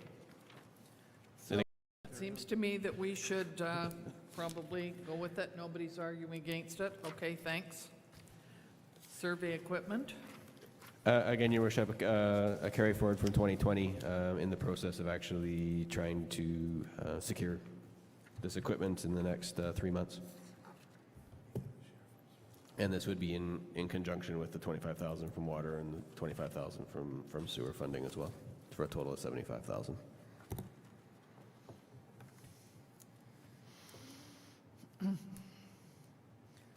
You okay with this, everybody? Yep. Thank you, Your Worship. Are you done listening to me now? No? Pardon? I said, are you done listening to me now? I wish I could hear you. I- What did he say? Do I need to yell into this thing? Is that better? I don't think you're speaking into it carefully. Is that okay? I think, yeah, you gotta think back a bit. Is that better, Your Worship? That's way Well, better. Yeah, about there. Speak too fast. Right there. sorry, there? mister. Yeah. I can understand you. Go ahead. Yeah, I just wonder if it's because rather than talking directly towards it, you're often on the side of it. Yeah. I don't maybe. notice any difference in you talking when No, you're good If I now. talk here, Where it's you're not at. You're different good Can you hear me than now? if I Yep. talk here? Okay, so I'm screaming into the thing too much. Sorry, Your Worship. I prefer just project my voice than having to talk into one of these.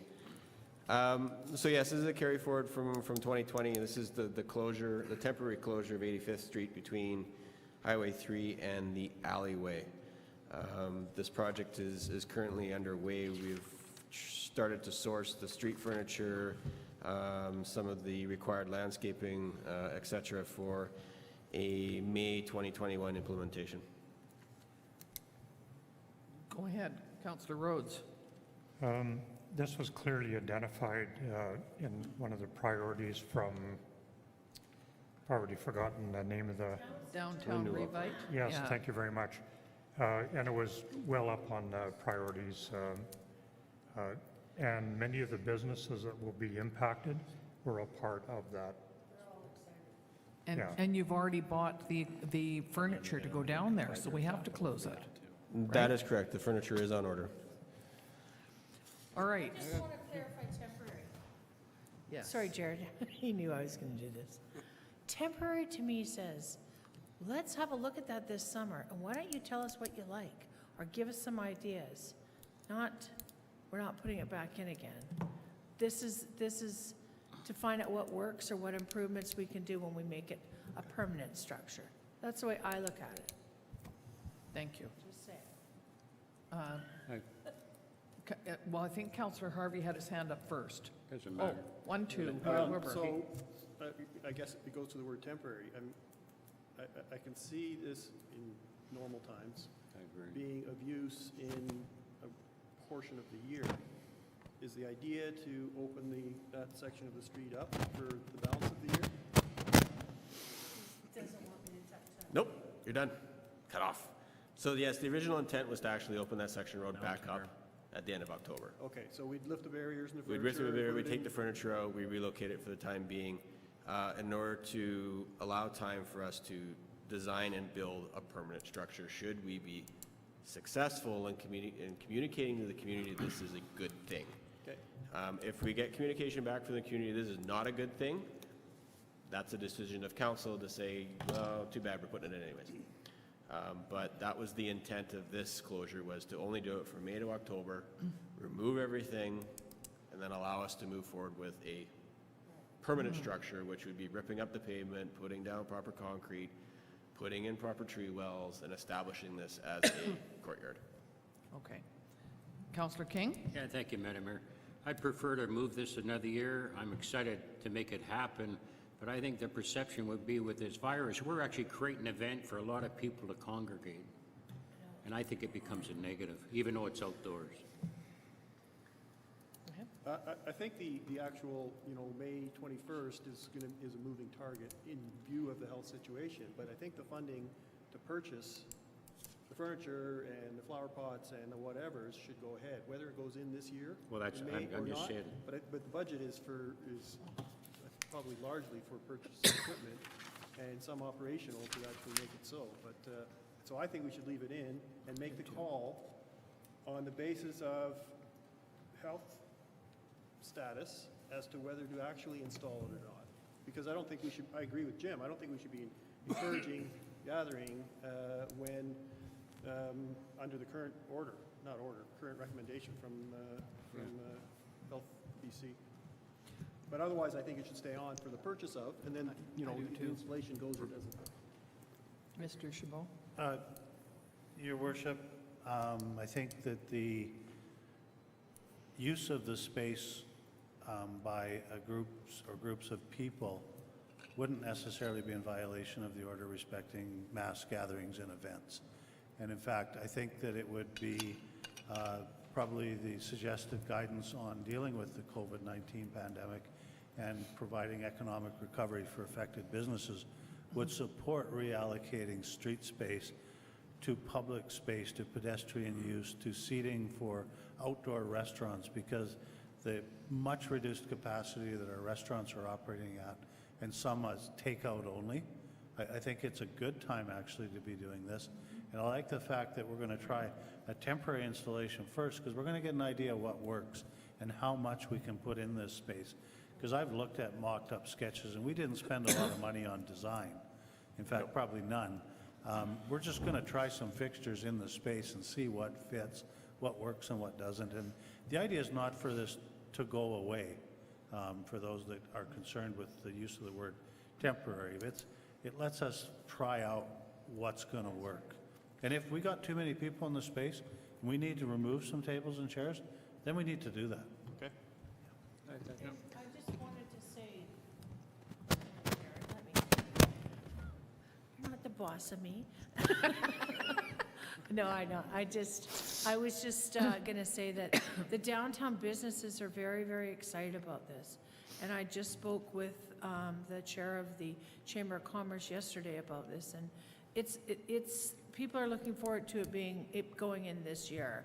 And again, to CEO Chabot's point, we do recognize that we will have to be cognizant of restrictions around social gatherings at the time it's installed, to make sure that we do space things out accordingly. So, but people are excited, and we've identified 2 spots for food trucks in there, and I'll be coming forward to you on in the last meeting in February to discuss how we might roll out that opportunity to have those 2 different food trucks there. Well, like 2 food trucks there all week, and that might have some rotation, right? So provide some variety. So it's pretty exciting. The downtown businesses are excited. And BMO's offered to get checker table for checker or chess. They're going to do that. Okay, so go ahead. Oh, thank you. I'll Councillor just make King. one more comment. Your space is only about 40 by 80, and if you put 2 food trucks in there, a couple picnic tables and some rocks or trees, you really confine the people to a really small space. I'm excited about that. I'm just nervous about the virus this year. And you get 20 people in there, it's going to be jammed. So you have to look after yourself, and if you don't want to go in there, don't. So, That's what so I- to that comment, Councillor King, this may prove that space between Highway 3 and the alleyway is not large enough, and that we need to close further. Well, I realize that, Road but to we've only accommodate okayed this type of- half a block. Yep. to- This for is year. this is a trial and error for the community. This is to try something new, to try something different, and if there's need to close greater road surface, then maybe look at closing greater road surface to provide the opportunity for more outdoor use. But I guess I look at it also, though, it's a $75,000 budget that taxpayers are paying Yep. to It's get the virus. It's RMI. It's RMI money. Yes, it's RMI. That is the town's money, though, your worship. The idea is if it doesn't work in this location, that those elements purchased will have use in other parts of Somewhere- our community. somewhere else. So not wanting to waste money here at all. Go ahead, Councillor Rhodes. Put a washroom there, too? I'm just curious about whether there's a report for more microphones. We got one up here. Sorry. I think that's a good idea. If we're going to be in here more often, we each There's need a lot a of this. microphone. Yeah. Okay, so are we okay with leaving this in? Councillor King, you're okay? Well, you can vote, I say no. So I wasn't going to take a vote, but do you want to, so do we, then does somebody want to make the motion that Just we? leave it in, just leave it. Okay, thanks. Okay, now, where are we at next? The fire department, finally. Is there something, I don't see a report in here on that. I can just briefly talk about Okay. fire department, just so that council's aware of what's happened with their capital, to give a quick update. And Yeah. it's off of page 144. The fire department had a couple items that they are carrying forward from 2020 because of delay in receiving some of their orders. So the SCBA replacement, council's heard lots about that. All of the SCBA has been ordered, but we had to transfer the 2020 balance into 2021 of the 125,000. Likewise with the fire hose and the turnout gear, both capital projects for 2020. The material or the items are in delivery, but they haven't been received yet, so they would be expended in 2021. So that's why they've been carried forward. So there's nothing else new for the fire department that hasn't already previously been discussed. Okay. We okay with that? Our next item of discussion, is probably one of the biggest ones, is by having another 0% comfortable. Was operating. That is correct. And so, given the ones we've canceled, can't you tell us what the 3.1 now would be? Yes, Are I there any other can. changes? But what I'm suggesting is where those monies were being used for operating funds, would be nice to be able to apply those to some other projects where we're taxing into our reserves. So that's why I was asking the question from council, where do you feel comfortable with the tax increase? But I can tell you exactly what those three items do.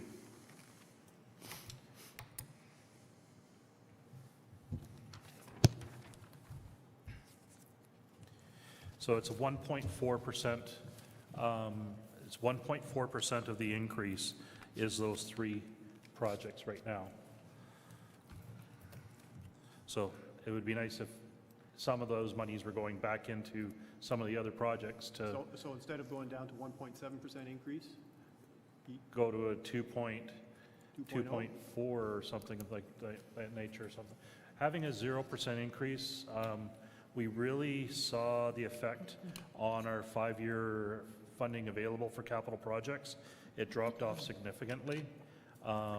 What I've got in my financial plan right now is having a tax rate increase of 3% over the next 5 years, and that's maintaining our funds that are available for capital expenditures.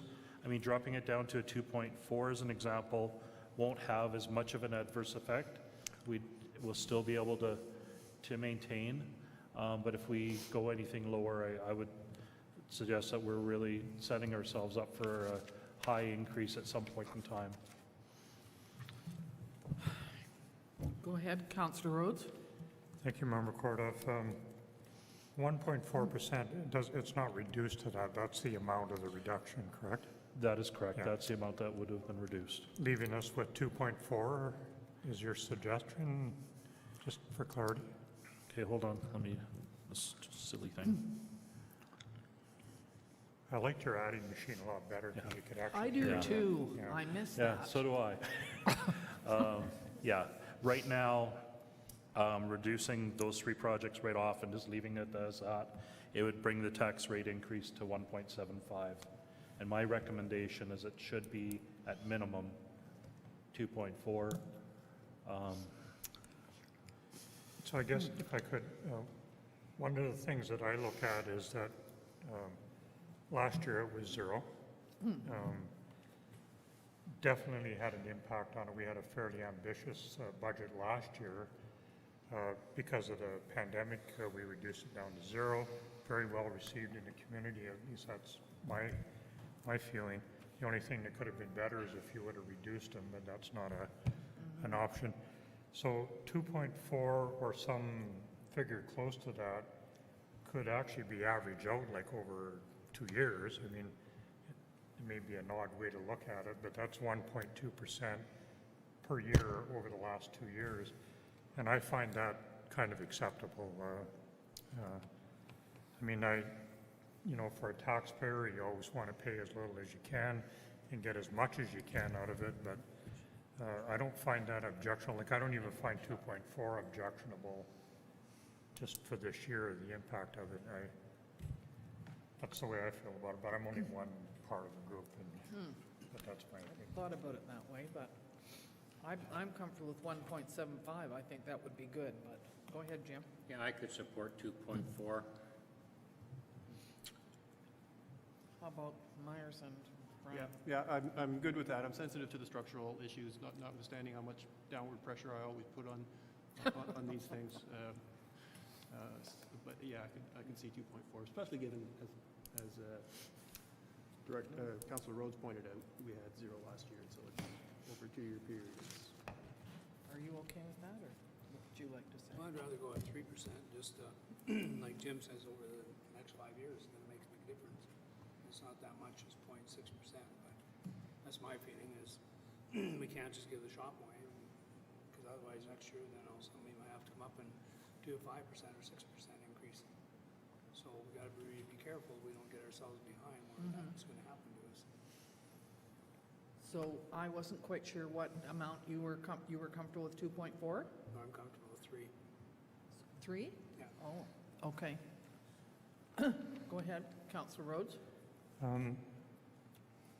So it's hard for me to do the math in my mind. I'll be the first person to admit that. Once I get beyond these, it's out of control for me. 2.4 buys us the budget, right? Less those 3 items. Pretty close. The three items that we removed? It gives you everything in the budget with those 3 items, plus a little bit more, right? Correct. About, what, a half a percent, or?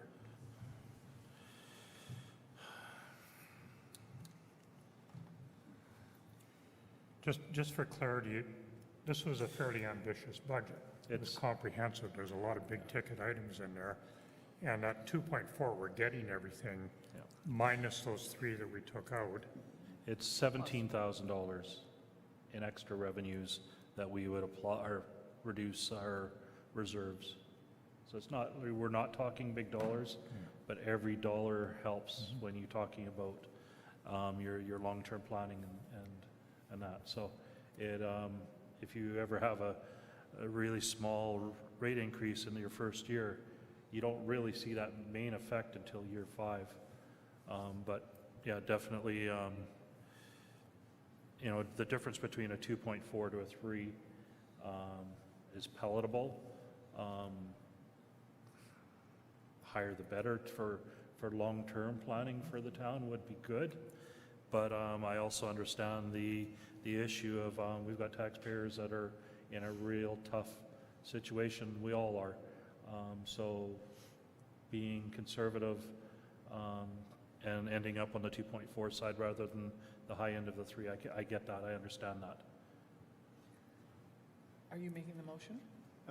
Well, I'll make a motion in a second. Okay. We've hit the taxpayer with a 6.7% increase on user fees with solid waste, with water. Yeah. And so we have to bear that in mind. Yeah. There's already a 6.7, and that's $55. And Jim's handy chart, the municipal plus all the others is 49. So we're already nailed the taxpayer. Sorry, I don't mean to use pejorative terms here. 6.7% already. And so I'm strongly leaning or recommending, in fact, I'm going to move 2.4%. You're seconding that? Anybody else want to speak to that? Okay, the moved and seconded that we go with the 2.4% municipal increase. All in favor? Okay, we're done. Are we? Yep, absolutely. Thank you, Council. If you want to spend more time, we can go over what we've got in our 5-year capital plans so that you can see 2022 to 2025. Now is the time if you wish. I mean, yes, it's in the plan. You can see it. You can ask directors questions if you want. But that's entirely up to you. Yeah, we've had a kind of a long day, and my thinking is, although Councillor Rhodes has a long drive, what would you say? Thank you, Member Court. I just wanted to ask about the RMI status of where we're at with that. I know we got 2 years of funding a year and a half ago, and I'm just kind of wondering where we're at with that.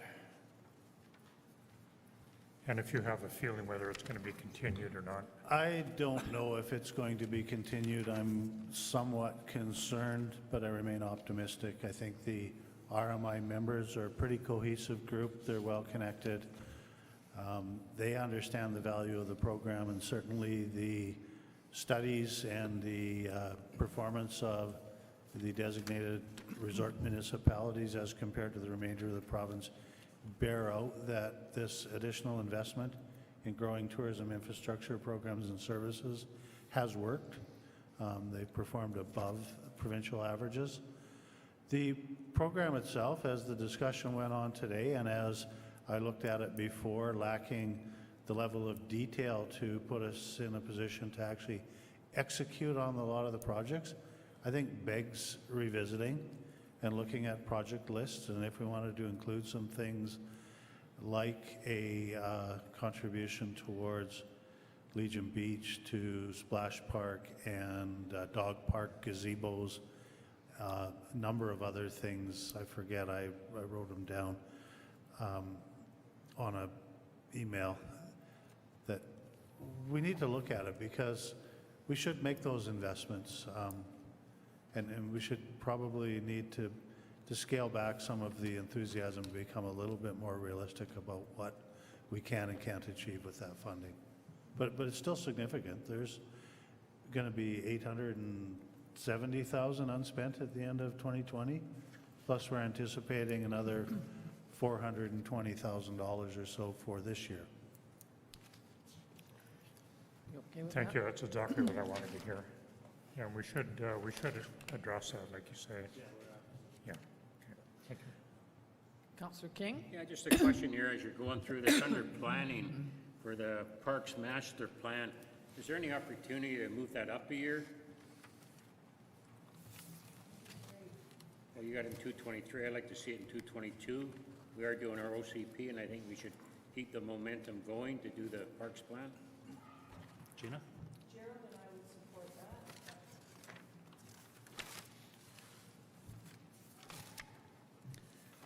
Do we have to decide on that now?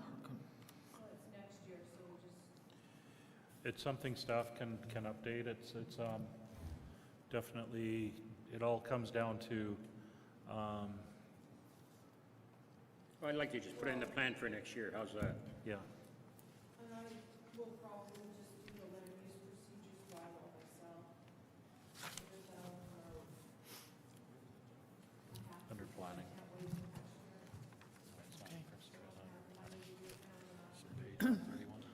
We vote for that. So can I just, if we're sort of done, can I just say thank you to all of you for putting in a long day and being, and listening and coming up with good suggestions and doing all the work that, that all our directors do, for sure, to bring this to us. And I just want to thank Mr. Zackel, of course, who puts together this booklet that I keep from year to year because it's such an amazing amount of work that goes into it. So thank you all. And you know, it's great to have a good team to move forward. So I appreciate all the work that many of you have done to set this up in this room. It's still hard to hear, and I do have my hearing aids in. But I would be happy to have it in a smaller space, but I get it. Anyway, thank you very much, everybody, and we need a motion to terminate the meeting. Am I correct, Mrs. Hilson? All right. Are you making that motion? Thank you. Seconded. Councillor Bennett, Councillor Rhodes, all in favor? Thank you, everybody. Councillor CJ. By the way, you were asking earlier about Councillor CJ. BYLAWS.